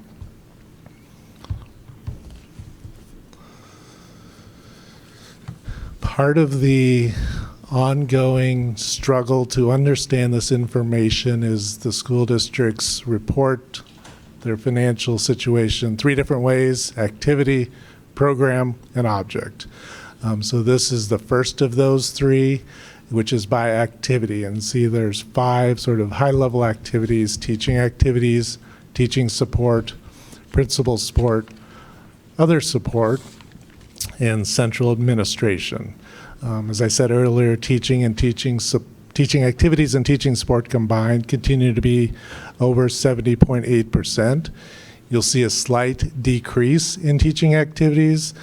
That's partially a function of projected enrollment, and it's also a function of moving some coding to a more appropriate place. So substitutes on contract had been in the teaching activities activity previously.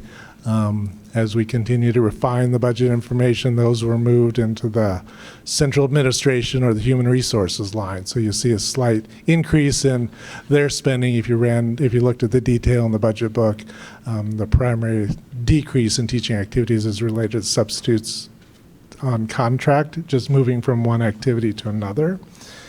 And the other thing that may pop out to you is the increase in other support activities. And that's primarily driven by increases in transportation expenses. There was a GASB change in how subscription-based technology contracts are accounted for. So they show up as a large amount in one time, and it's accounted for in other support activities. And then the interfund loan repayment is also in that other support activities. So the main driver of the real things that are going on, increase in other support activities, is increases in transportation costs for Seattle Public Schools. You'll see central administration is also up slightly. Largest drivers of that is the switch from the teaching activities, that's substitutes on contracts, and then legal expenses for the school district continue to go up fairly significantly over time. And we've talked about this before, that central administration activity, if you compare the Seattle Public Schools across similar districts in the state of Washington, this is typically about the middle of those range in terms of the percentage of the total budget. The next slide is just a graphic of that, trying to outline that the majority of the spending is in teaching activities, more than half of it.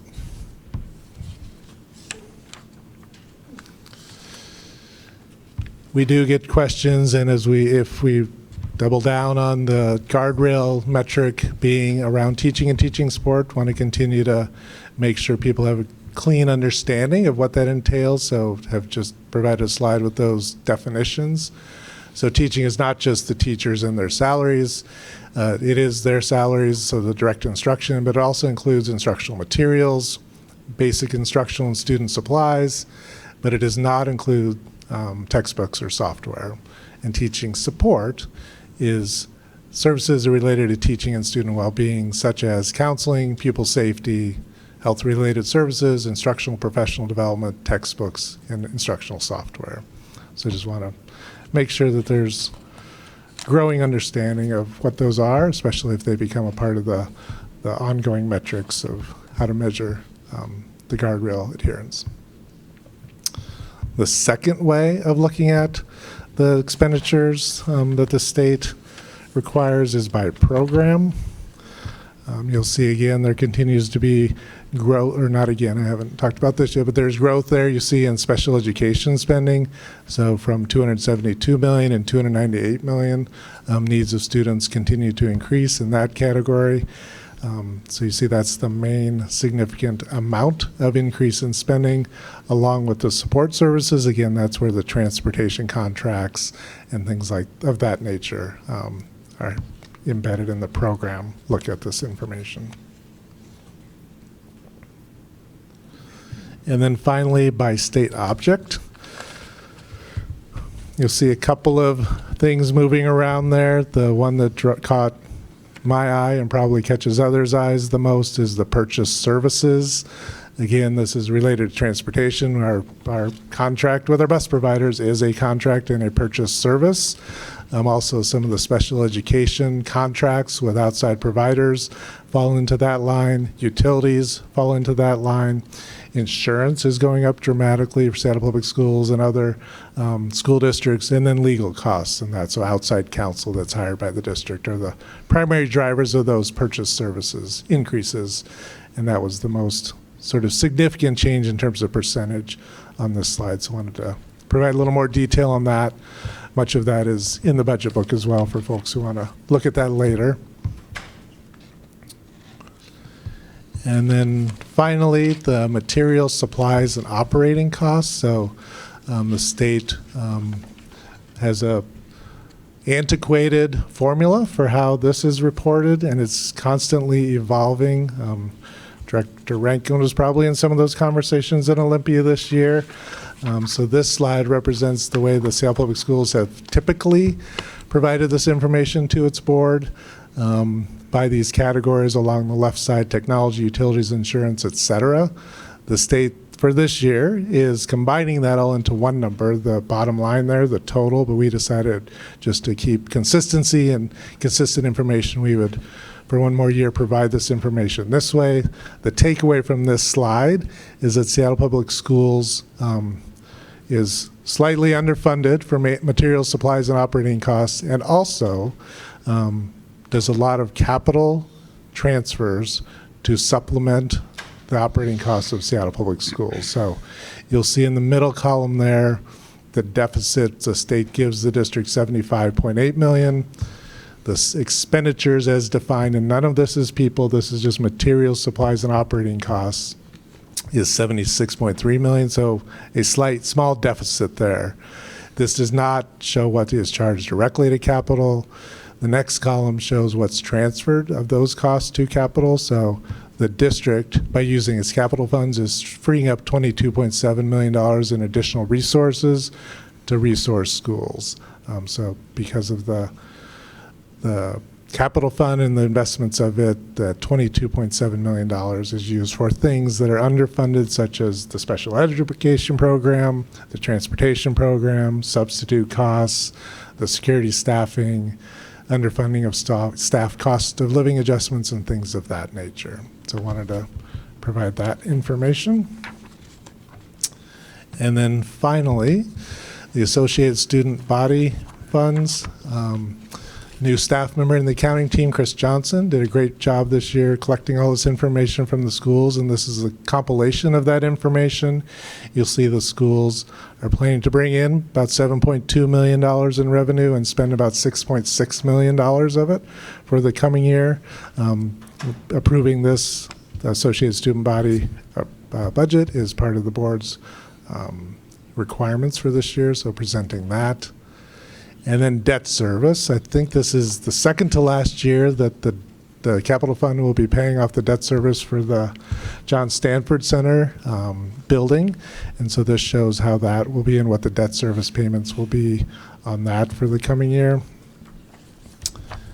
And then finally, the capital fund, the most important number to see on this page is the $471 million in the rightmost column, about in the middle. That's the anticipated spending on building projects for the 25-26 year. And finally, the 4-year forecast. The budgeted projected enrollment is that 49,940. You'll see there the resources anticipated in the general fund are the $1.2 billion. The expenditures anticipated are $1.3 billion. And then if everything happened as it's written in this book, all of the revenue came in as anticipated and all of the expenditures happened, that would result in a $89 million reduction in the district's fund balance. The district's fund balance does continue to erode over time. It won't likely erode at this amount for the coming year, but this is a way of looking at it the way the state requires us to say, what are your resources, what are your expenditures, and what would that impact on fund balance be if the budget played out exactly as it's written in the document you submit to the state. I think that's it. Okay, we're going to go into questions. I have 3 quick things just to provide some information. One, I think we heard strongly at our last budget work session that the timeline wasn't working for us, and regarding budget and resource allocation. This is something we are going to chat more about and have a deep dive into at our board retreat. I believe staff will be coming with a proposal. So just so folks are aware about that. Also, Director Rankin raised some federal concerns. Not a large portion of our retreat, but we will have just a preview of essentially the answers that she got and an opportunity to have a little bit of discussion on some concerns there. And third, after the hearing today on the budget, if we do have more questions, we will have an opportunity at our retreat to ask them on the budget. So those are the 3 sort of housekeeping things, but want to open it now up for discussion. Director Sargio.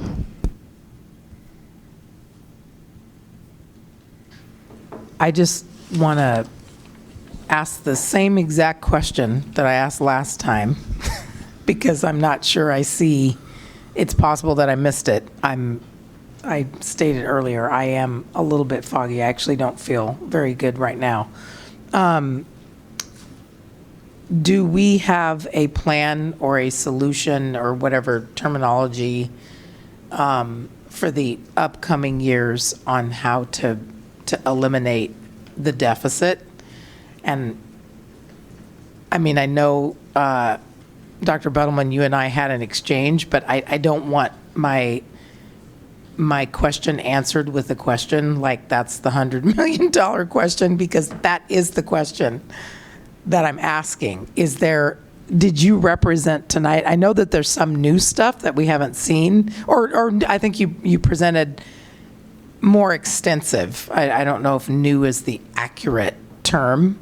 But I'm still not clear on how we're going to close this deficit, because basically if we don't, we're mortgaging our kids' future. I'm going to just keep saying that because this is about kids. It's not about the adults.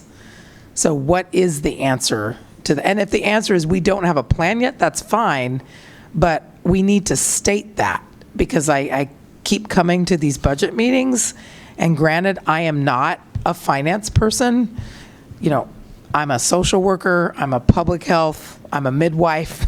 I do those things all really well, but this is not in my wheelhouse of sophisticated understanding. So this budget does not outline a long-term plan for sustainability of Seattle Public Schools. This is to get us through 25-26 using the new revenue from the state and the levy and some one-time resources. Hopefully, as a result of the strategic planning process, there'll be some opportunity to develop that longer-term plan in conjunction with the task force that's being assembled at the direction of the board.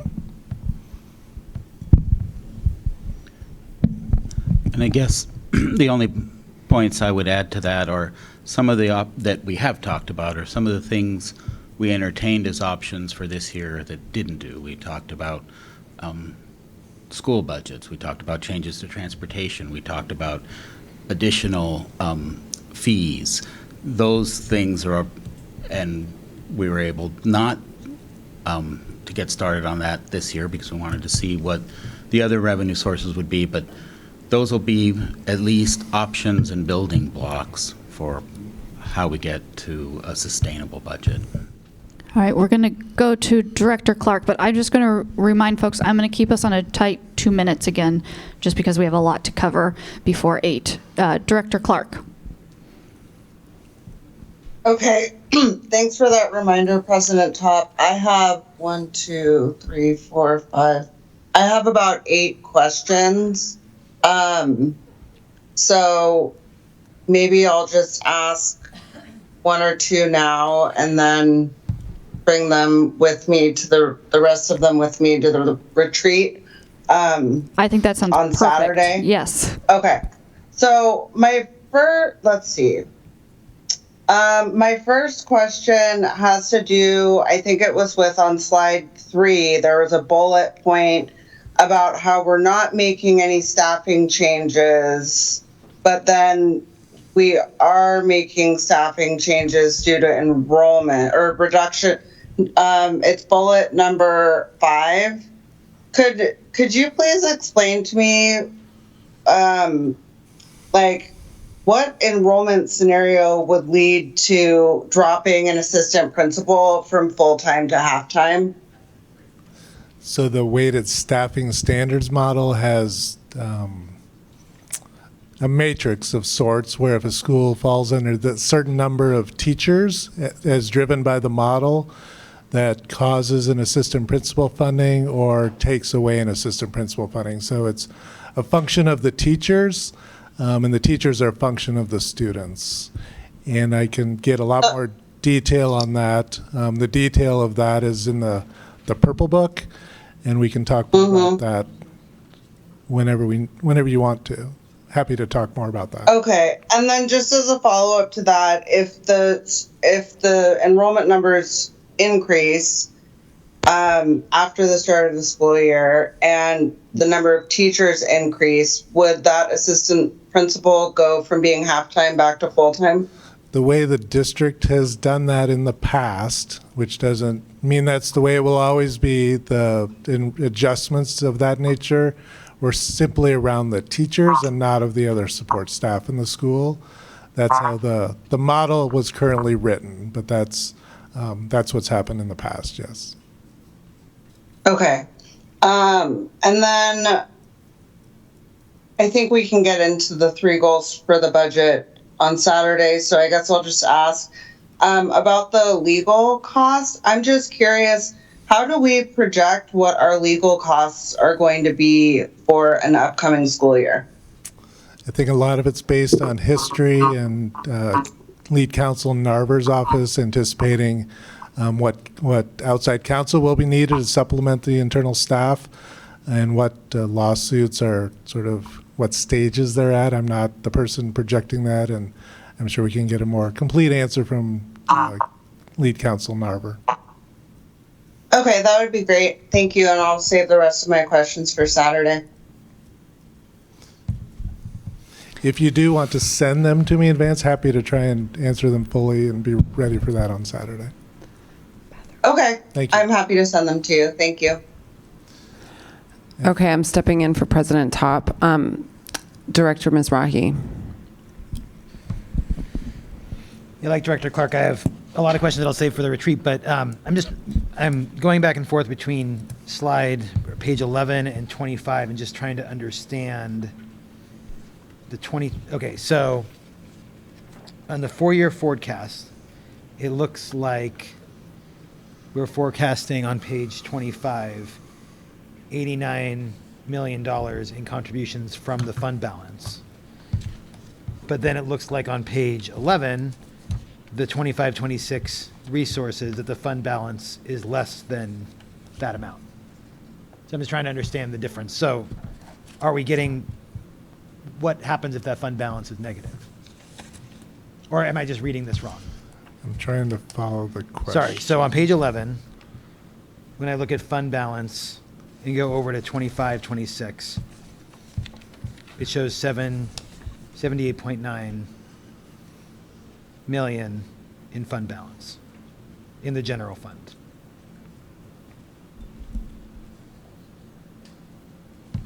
I see that. Is that right? Yes, that's what's being used to balance the 25-6 budget. That's what's being used. So we have more than that in our fund. Yeah, there's approximately last year, and I think it was 111. Some of that's restricted for different things, but the total fund balance, I believe, is 111 million. So this contemplates using some of that that's unrestricted. Got it. The $42 million from the 23-24 year, that was a function of the end of the ESSER funds and some legislative funding that happened sort of mid-year in that year, and a couple of other items that I don't recall off the top of my head. So why is that number different than on page 25? So 25 is trying to represent if all of the resources come in as anticipated, the 1.263 million, and all of the spending happens the 1.35 million, the gap in that would be 89 million.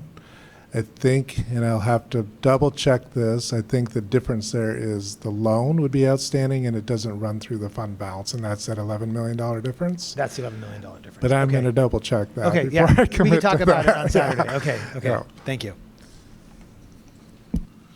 Is that it for you, Director Mizrahi? Okay. Director Rankin. Thanks. I actually don't have any new questions because I don't see any new information. I also, I'll just flat out say it, I don't think it's the best use of board retreat time to do work that should have already happened. But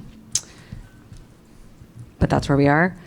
What I want to see from a budget, I trust and believe staff to provide a budget that is balanced.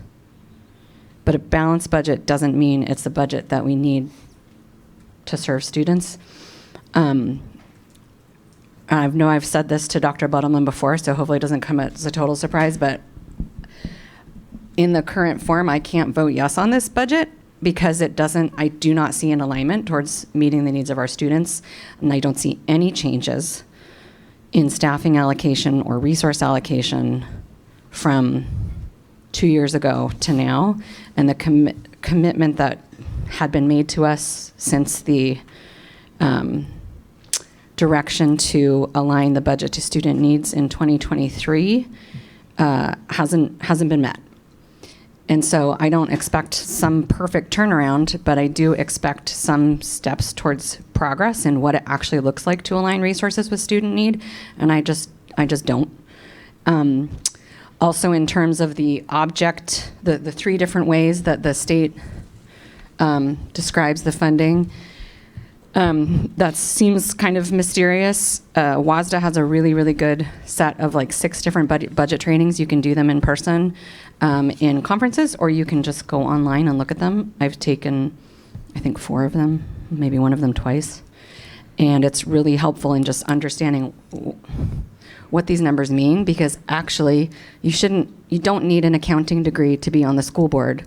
And I actually believe that a balanced budget will be produced to us. We have state audits to confirm that we're meeting with state laws, but what our job is to make sure that we're spending our resources in the best way we can to meet student needs. And so many things have come up over the past 2 years that are not, there's no reflected changes. So I just don't really, I kind of feel like I'm slamming my head against a wall. But until I see progress on changing the way we allocate our resources, not just moving line items up and down. I mean, the definition of insanity is doing the same thing over and over again and expecting a different result, and that's what our budget feels like. So. Director Yoon? Yes, thank you. For the ASB funding, what does the process look like in terms of like checking how funding is being allocated to different school programs and extracurriculars? And is there any communication happening with ASB leaders directly like in this process?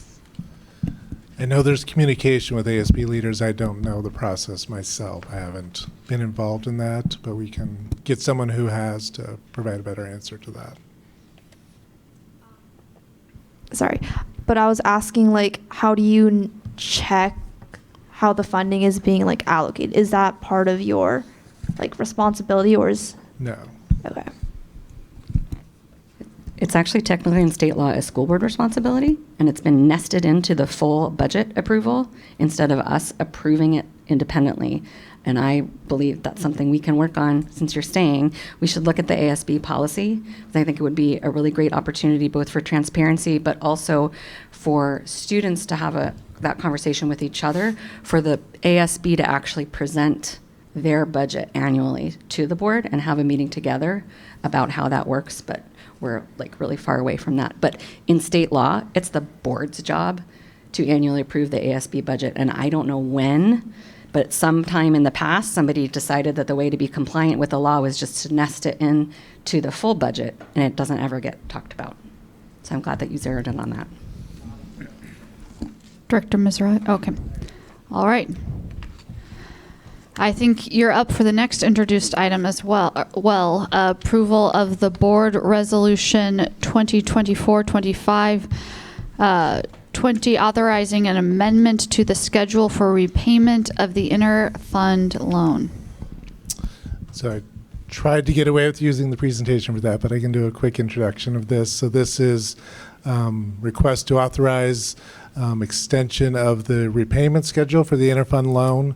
One of the short-term solutions in the budget presentation we just had was to extend that loan and repay up to $17.6 million. The legislature provided some extra time for districts who took advantage of this just to have balanced budgets from 2 to 4 years, and so this resolution would authorize the district to continue that loan, a portion of that loan, into the 25-26 school year.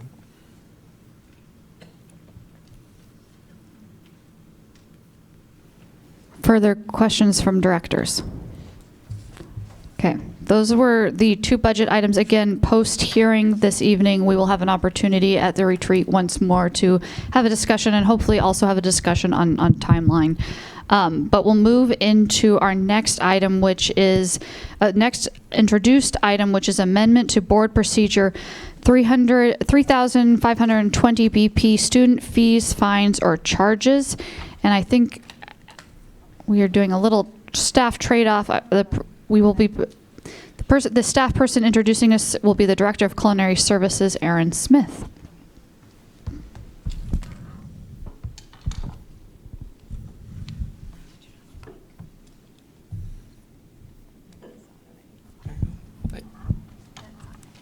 Thank you. Aaron Smith, Director of Culinary Services.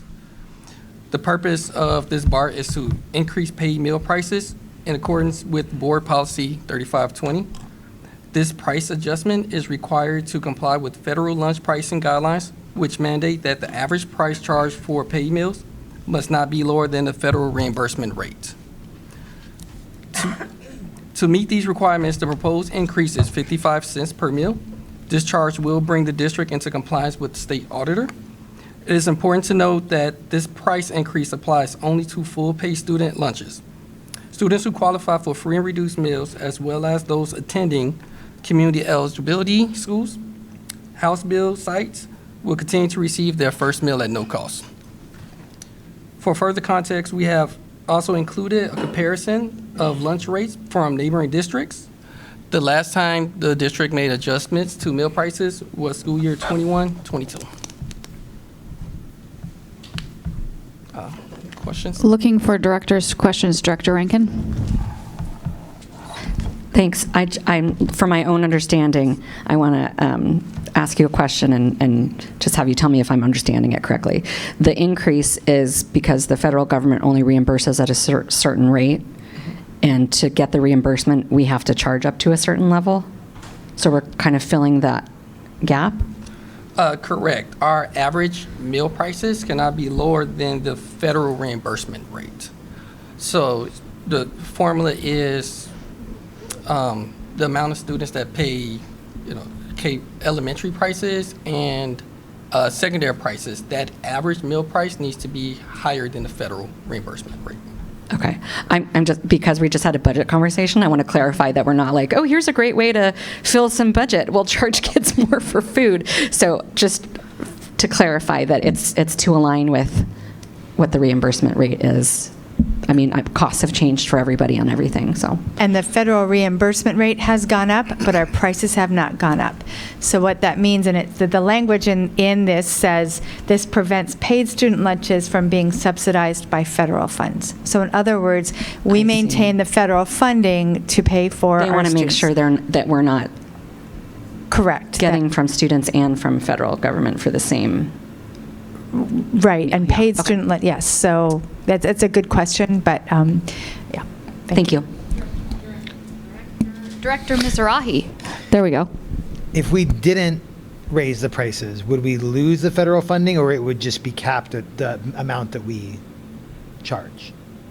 If we didn't raise the prices, then the district will have to subsidize for that cost, for that difference. The difference between, so we'd still get federal money, we'd have to subsidize the difference between the federal reimbursement and the amount under that we're charging. Correct. Got it. Okay, understood. All right. Questions? All right. Thank you.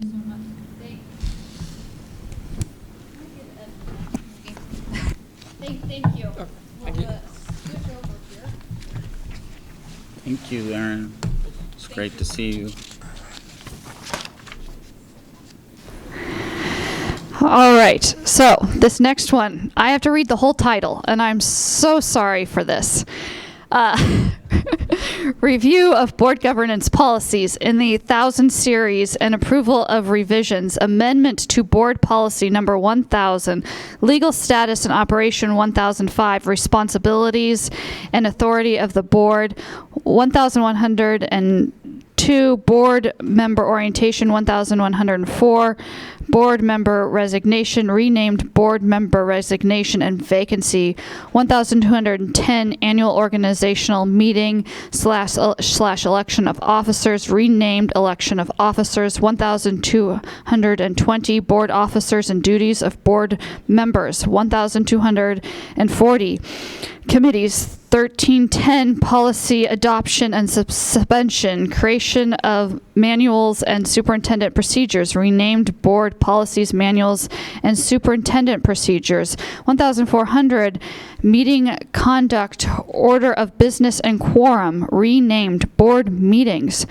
1450, absence of board member. 1731, board member compensation and expenses, renamed board member compensation, expenses and insurance. 1810, annual goals and objectives, renamed board governance, goal setting and self-evaluation, and 1822, training and professional development for board directors / participation in School Directors Association, renamed board professional development and participation in School Directors Association.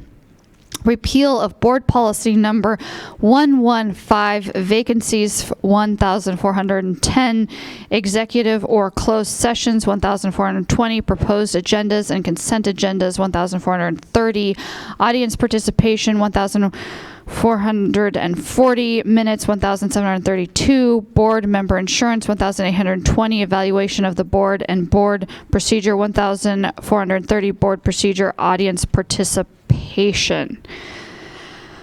Whew, okay, now that that's taken up all the time and we've had nice staff turnover, lots of work done by the Ad Hoc Policy Manual Review Committee, also a nice 148-page document that goes along with it. I want to talk through a little bit about procedure, and then we've got the ad hoc policy review committee here who's going to talk to this first. The chair of it, Director Rankin, Vice President Briggs, and Director Clark. But tonight we are just going to do introduction, and for timing purposes, our goal is to have questions and workshopping at the June 11th ad hoc policy committee meeting where all members, I plan to be there because I have questions and want to chat through things, at June 11th at noon. We can talk for discussions, edits, or say whether there are amendments that we want to bring, all of those things. So workshopping it then and having most of the discussion then before action on this item. So with that kind of laying out the process here, I'm going to turn it over to Director Rankin. Thank you, President Top. Yeah, so this lengthy package is not a sudden appearance. It's reflective of the current recommendations from the Ad Hoc Policy Manual Review Committee for updates to our 1000 series policies, which are policies that apply to the Board of Directors. And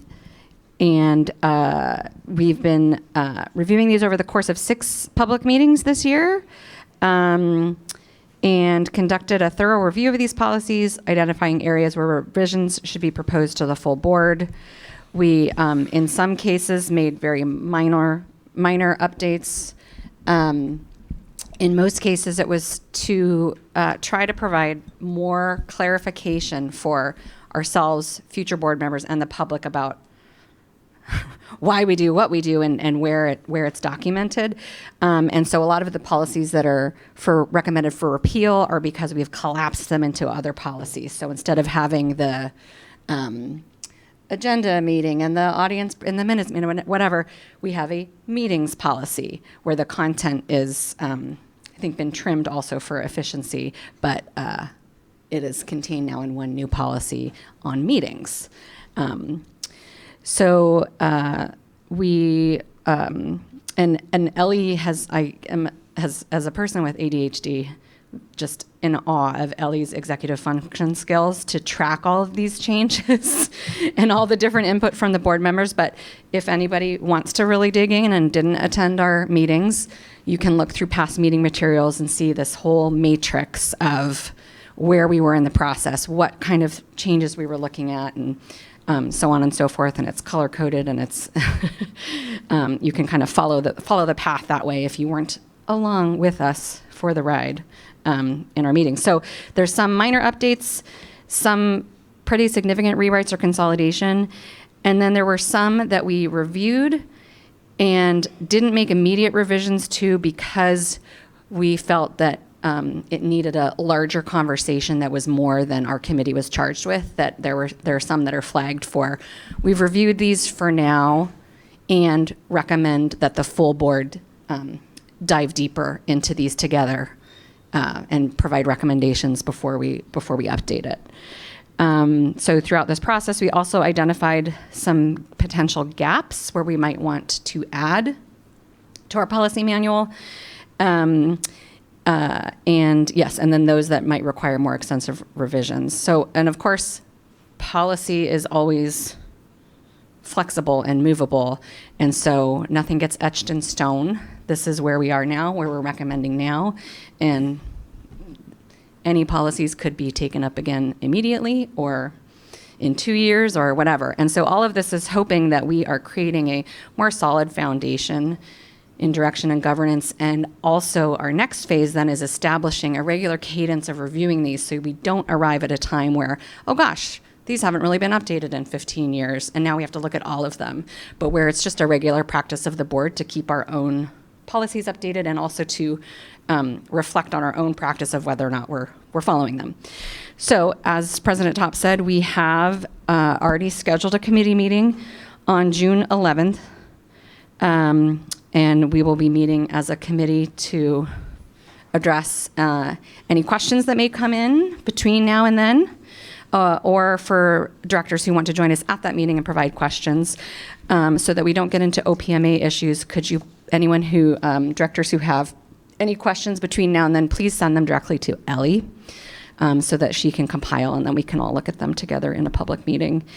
And also, Ellie has also offered that staff is available if directors have any technical questions or want to get into a deeper one-on-one conversation about some changes. She has offered that staff are available to do that. So please reach out to Ellie and let her know. And thank you for making yourself available for that.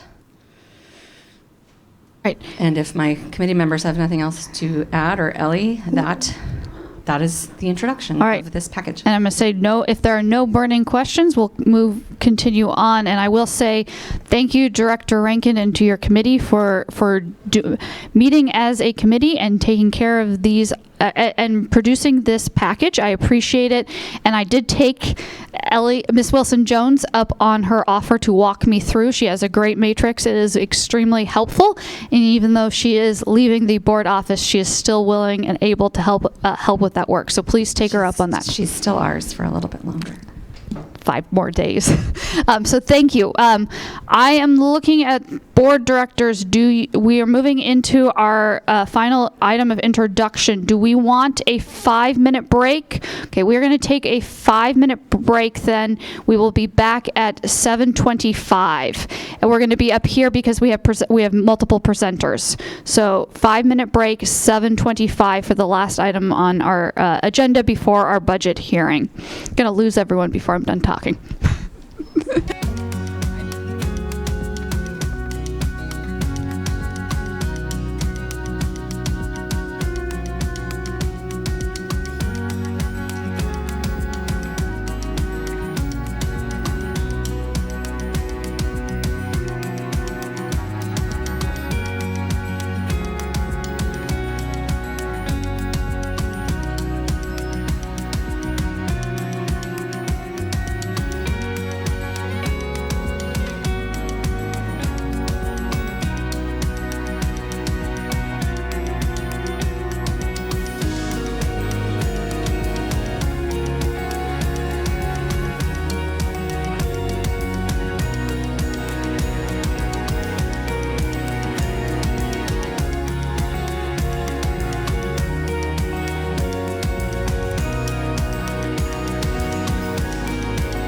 All right, I'm asking board directors to please return to the tables. We are a minute past our deadline.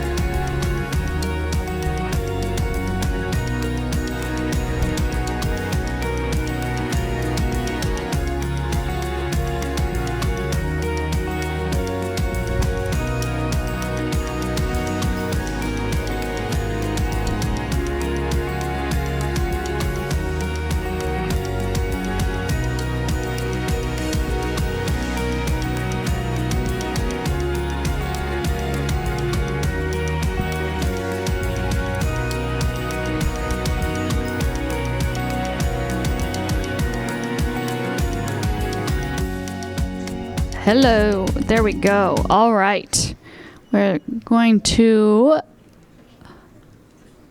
join back together, and Sarah and Brandon are online. All right, we are moving into our last item for introduction. I'm going to first read it into the record. This is not as long as item number 4. Amendment to Board Policy Number 3432, Emergencies, 4,210, Weapons Prohibited for Adults and Visitors, renamed Firearms and Other Dangerous Weapons Prohibited. 4,010, Relations with Law Enforcement and Child Protective Services in the County Health Department, renamed District Relationships with Law Enforcement and Other Government Agencies. And 4,311, School Safety and Security Service Programs, and repeal of Board Policy Number 3248, Firearms and Dangerous Weapons Prohibited for Students, and 4,315, Release of Information Concerning Sexual and Kidnapping Offenders. We have 3 presenters here. I want to just say this is not a meeting for a final decision. This is a start to a conversation, not an end.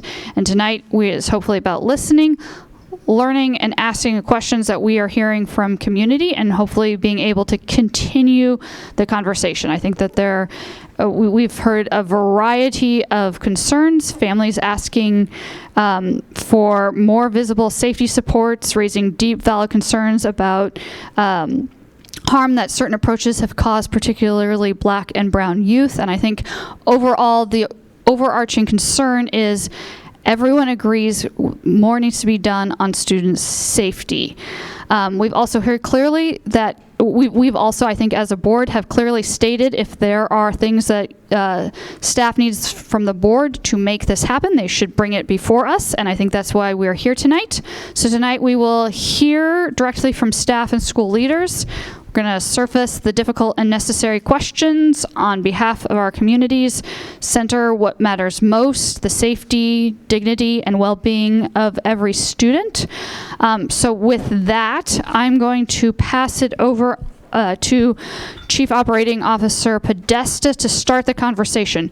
Here's my ask. We're going to get through the entire presentation before we start asking questions and getting into dialogue, okay? So I'm going to pass it over.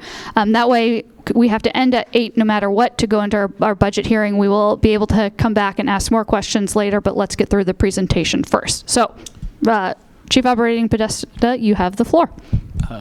Thank you very much, President Top, and thanks to all the board and everyone who turned out to talk about these subjects tonight. As we talked in a recent meeting about interim guardrails and the concept of safety, we're committed to the safety is going to land. There are many things we can do, but it needs to land on do people feel safe or not, and that's in all sides of that equation. Do they feel safe because of the things that we're doing? Do they not feel safe because of the things that the actions that we propose? And so we want to take a holistic view of this, and we need everybody. None of these measures that these policies would allow will work over people's objections, over a school community's objections. So that's critically important to hear from everybody. So we have 2 major topics of discussion. One is a package of student safety policies and procedures. I go over those very quickly because clearly there's one aspect of this that is of the biggest interest to everyone. So we'll go over that in a little bit more detail. And then I'll ask my colleagues, Chief Accountability Officer Ted Howard and Garfield's principal, Dr. Terrence Hart, to talk about some of the practical implications and their experiences, just policy, many of the topics we aside, just to hear what folks with the most experience with these programs, what they have to share, and you can ask them questions as well. So the first group of policy updates in this package addresses firearms and other dangerous weapons. Again, this is somewhat of housekeeping and kind of modernization of our policy to conform with state law and WASDA models. The language we reviewed was spread across a couple different policies, so we're proposing a consolidation to much better align with state guidance. The second the second changes really revolve around emergency planning and preparedness. We talked about that also in our discussion about safety and interim guardrails. And we would suggest realigning this and pairing it with a superintendent procedure aligned with the current state requirements for emergency planning and drills. The next relate to our relationship with law enforcement, and we're this is really to be aligned better with current statewide guidance and repeal of an outdated policy that can be better addressed to procedure.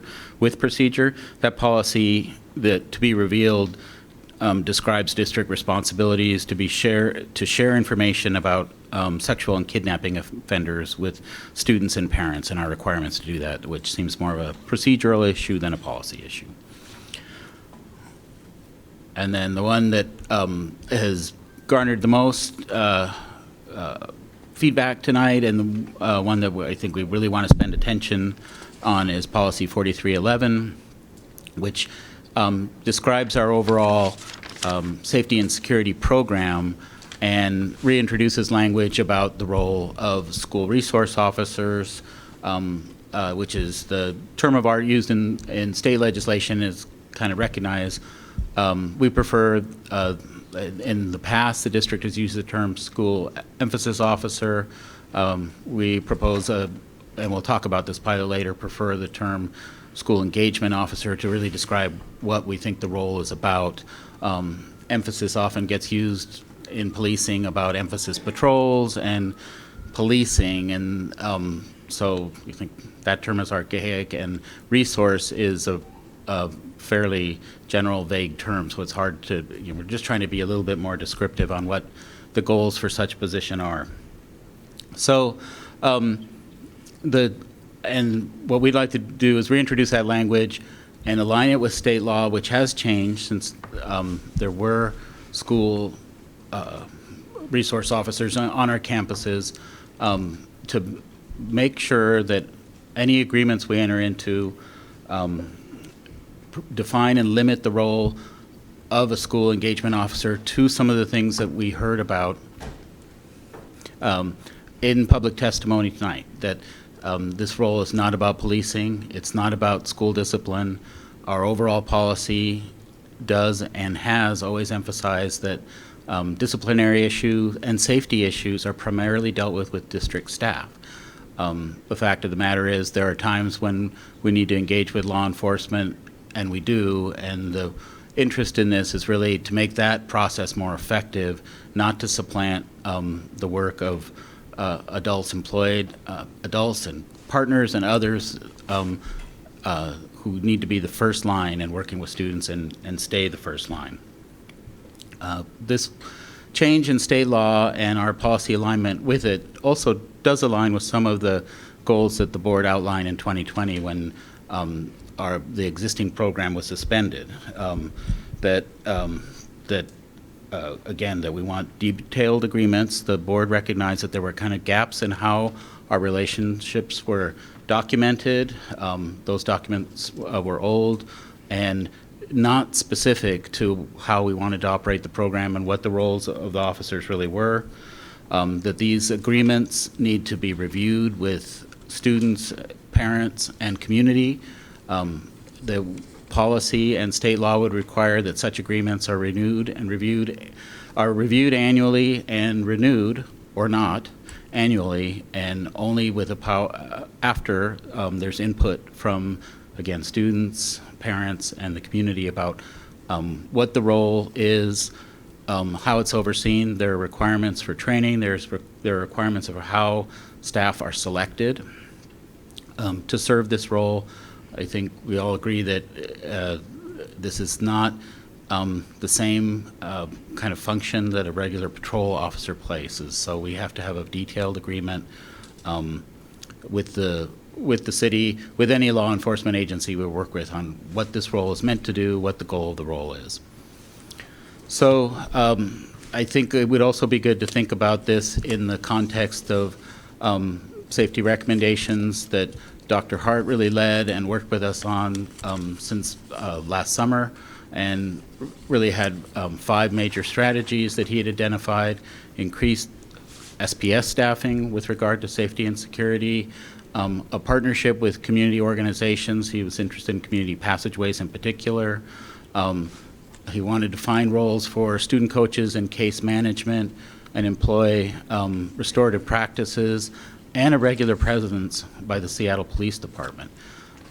We've made progress on all these fronts in one way or another. We doubled the security staffing at many comprehensive high schools, including Garfield.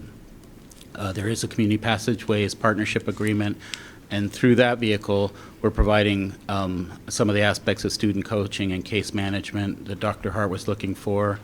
There was a coordinator during the current school year that is helping with the restorative practices program. We need to keep working, and that has been funded by the city. We will need to keep working with the city or others to see if that's something that can be more than a one-year practice. And then regular SPD presence, we did have a pilot of a police officer at the start of school for 60 days, and we wanted to start there to give Dr. Hart time to work with his community to see if it was effective, how the community reacted to it.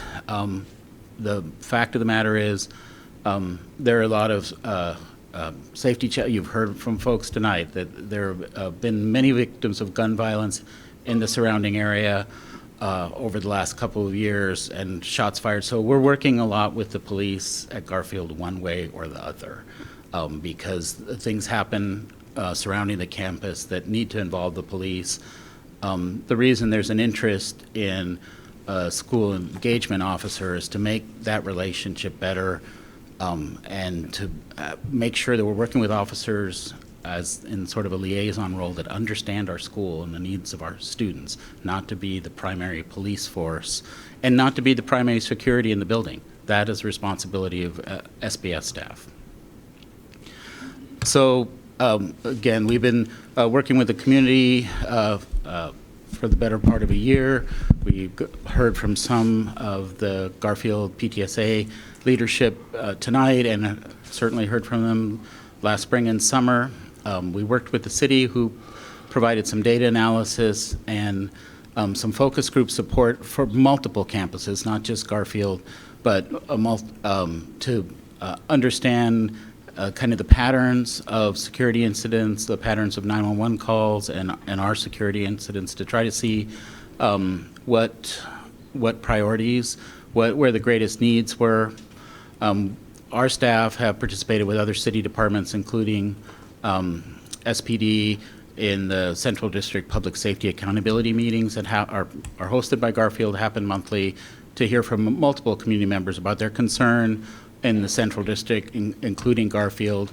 I mentioned that we did have a 60-day pilot, and then that allowed Dr. Hart to engage in communications and dialogue with his community. He also formalized that through the use of some surveys that I'll ask him to give you an overview about. We have been talking to the police department to see, are we on the same page about, if we had such an agreement that would be compliant with state law and the policy we're proposing tonight, are we even starting in the right place? I do not. These are just been discussions. Again, our policy requires community feedback and review of any agreement that we would make. And our intent, if this policy were supported, would certainly be to have these agreements be campus-specific, and then by our policy and state law, they would need to be reviewed and renewed again or not annually, depending on how they're working. We would like to work to a timeline to see if we can pilot this program in the coming school year. Again, there's intervening outreach that needs to happen, and I don't want to convey that the surveys, the great work that Dr. Hart has done so far is meant to replace that outreach. What that was about to determine if this is a conversation worth having, and that's why we're introducing a proposed policy change today. The actual deeper engagement has to be around the specific agreement. I think we have heard enough support for it from the Garfield community to say this is worth entertaining, but then we need, really, if we're going to get in deeper, we're going to have those serious negotiations with the police department. We had to get to this step to convey that this is something we're willing to consider. The role, and again, the role the principles we're talking about, kind of the terms that would be in such an agreement are that the role of a school engagement officer is to make the school safer, to support education. It is not to conduct policing per se. It is to keep the focus on students and diverting students from the criminal justice system, not entering them into the criminal justice system, to be a visible presence, to monitor the environment with us, and really to provide information, incoming information, because there are things the police know about risks in the community and threats to our schools that we don't know, and we work with them every day and we get good support. It's not the same as having a sustained relationship with someone, and it's not someone who specializes. When we're talking to the police and working with the police now, they don't necessarily specialize in schools. I don't want to minimize the great support we do get. We work with them every single day, but it's not. It's with generalists instead of folks who are particularly tuned to the needs of students and our schools. So I would like to turn it over to my two colleagues. Mr. Howard has a deep history with this, how this program had been administered in the past. Garfield High School was the only school that had a school emphasis officer deployed. And I would like Dr. Hart to share kind of the current circumstances he's facing and voices his opinions about what we're proposing here directly, because you've heard more than enough from me. So thank you, Mr. Howard. Thank you, Fred. President Top, board directors, if you would join me in just taking a moment of silence as we want to acknowledge lives that have been lost in Seattle Public Schools that are students.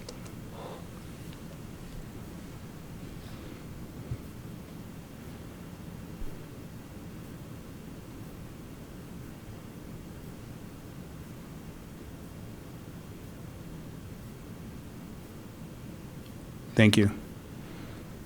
While I was taking a moment of silence, what I looked at was my family in my picture here on my phone. And I can only imagine what that feels like when a parent sends their kids off to school and then we don't have all the resources that are available to us and we lose a child. I'm here to talk to you a little bit about the history, but also a little bit about what it takes to rebuild community. It's not about a police officer. A police officer is part of our community, just like a firefighter is part of our community, parents, the grocery store, all these things are part of our community. And as we prepare our students to go out in the real world, part of our job is to make sure they have the skills to walk out and advocate for themselves, be accountable for themselves, but also help change the world. As a black man, I have just the ultimate respect for the challenges that our young people are faced. But I also would be remiss if I didn't say that sometimes it's scary. It's scary for me as a black man in 2025 to still be talking about the things that I felt should have been resolved 50 years ago. But that's what we're faced with. And that's the legacy we're leaving to your next generation to help resolve. And the moment we take that out of your hands, we're not allowing you to figure out how to do that. Our job is to make sure you have those skills to do that. And so rebuilding community is a part of that. We also have in our system site-based leadership, and that's with Dr. Hart. You guys are at the closest to the ground. You know what's happening, boots on the ground, they would call it.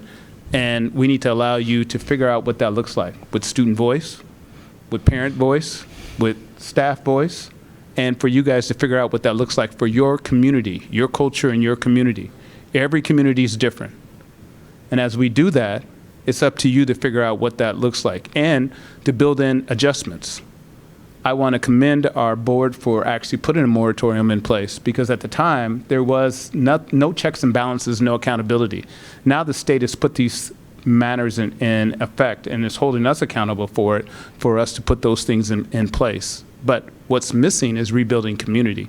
That means we have to give you the skills that are needed. So to talk about what was there before at Garfield, Colin, you talked about it a little bit by saying about student voice. Do we listen to our students?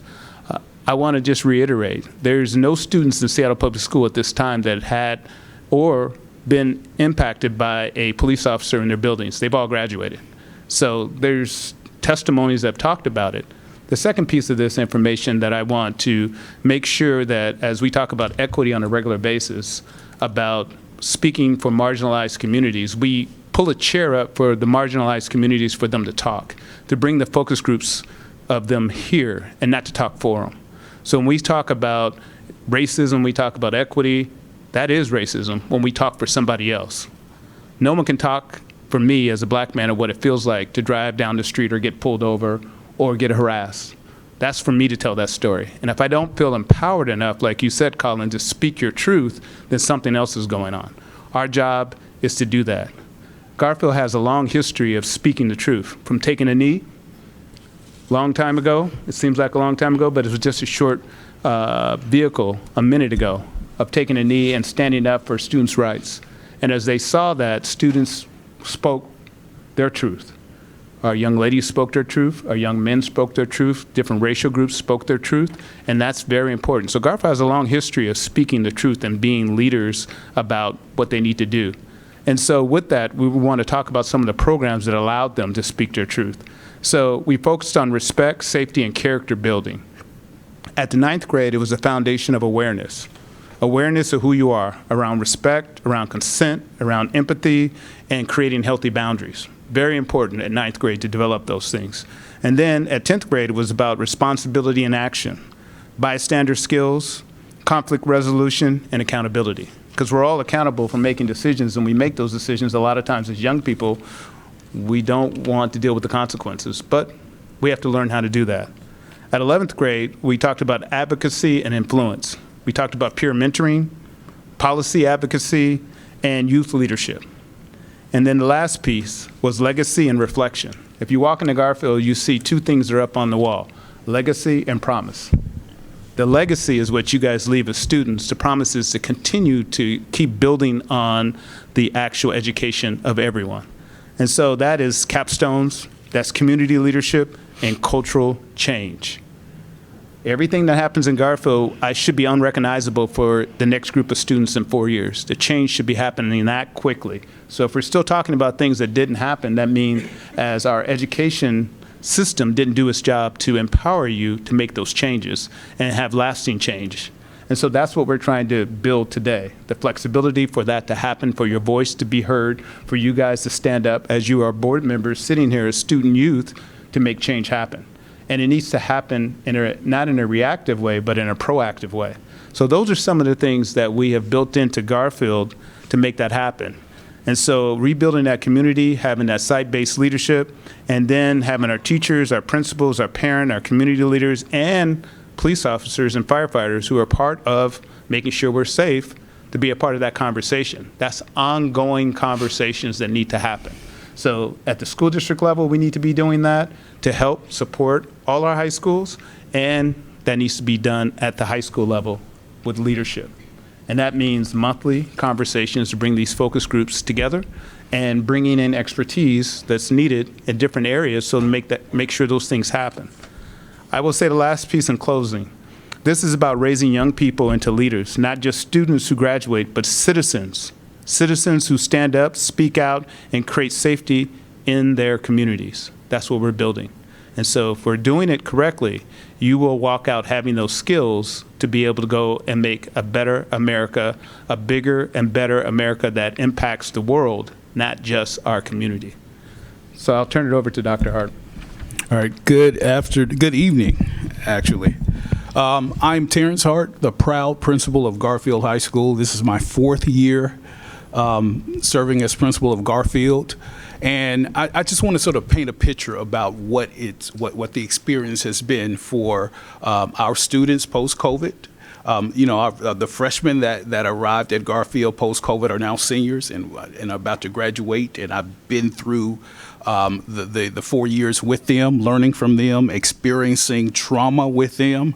And the reality is that within the first semester of my time at Garfield, there was a shooting on campus right in front of the front doors. And that was just the beginning of this. We had multiple shootings in the area around campus.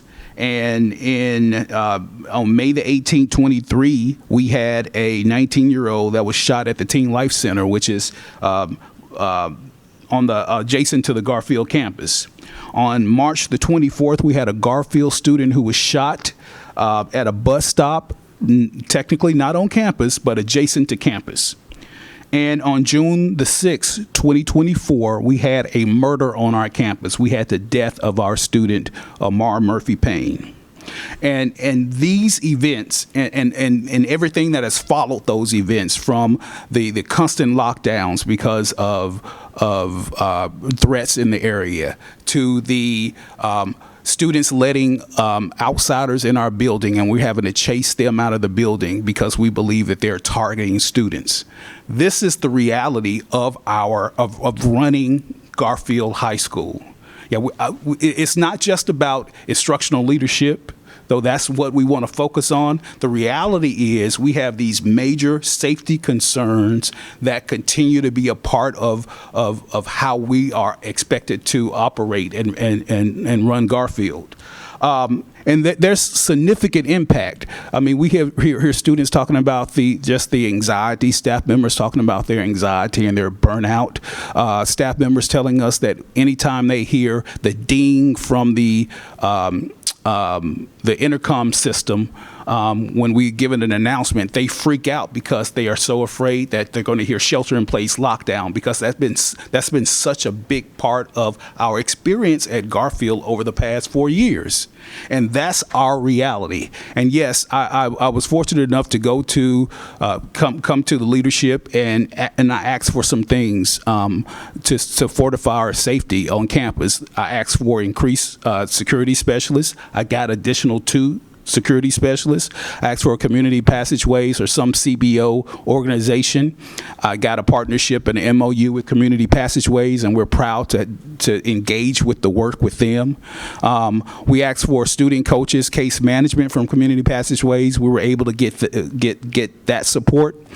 We asked for restorative practices, and we were able to fund, at least for this current year, a restorative practice coordinator who has really come in and done work to shift the culture at Garfield and to really center student voice and center the development of circles and RJ practices.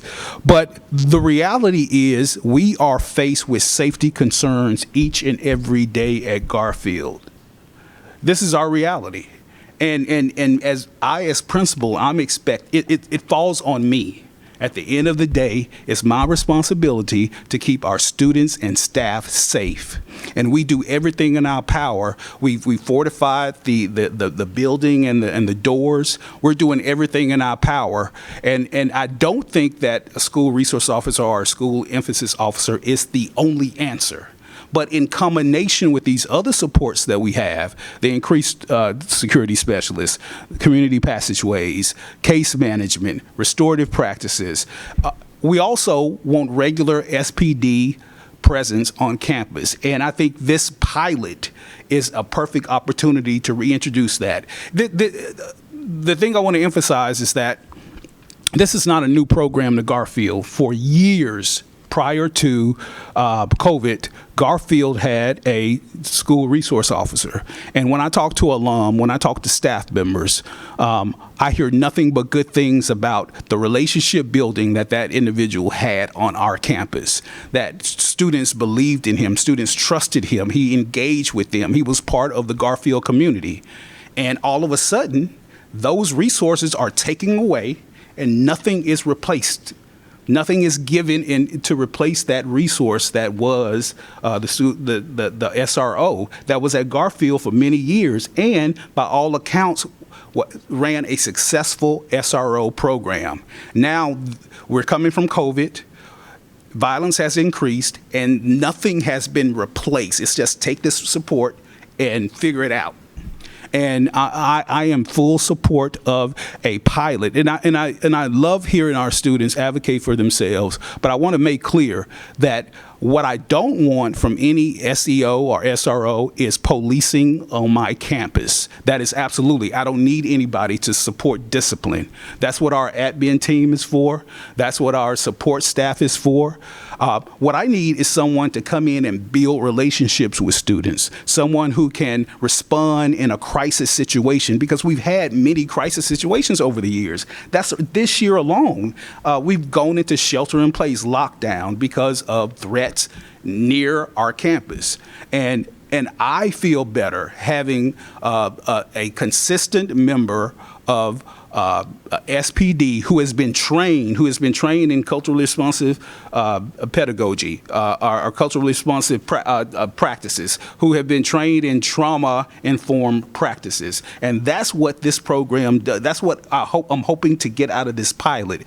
An SEO who is trained and who we can learn from them, and they can learn from our students. I think in building whatever this SEO program will look like, if we have the opportunity to implement it next school year, is student voice.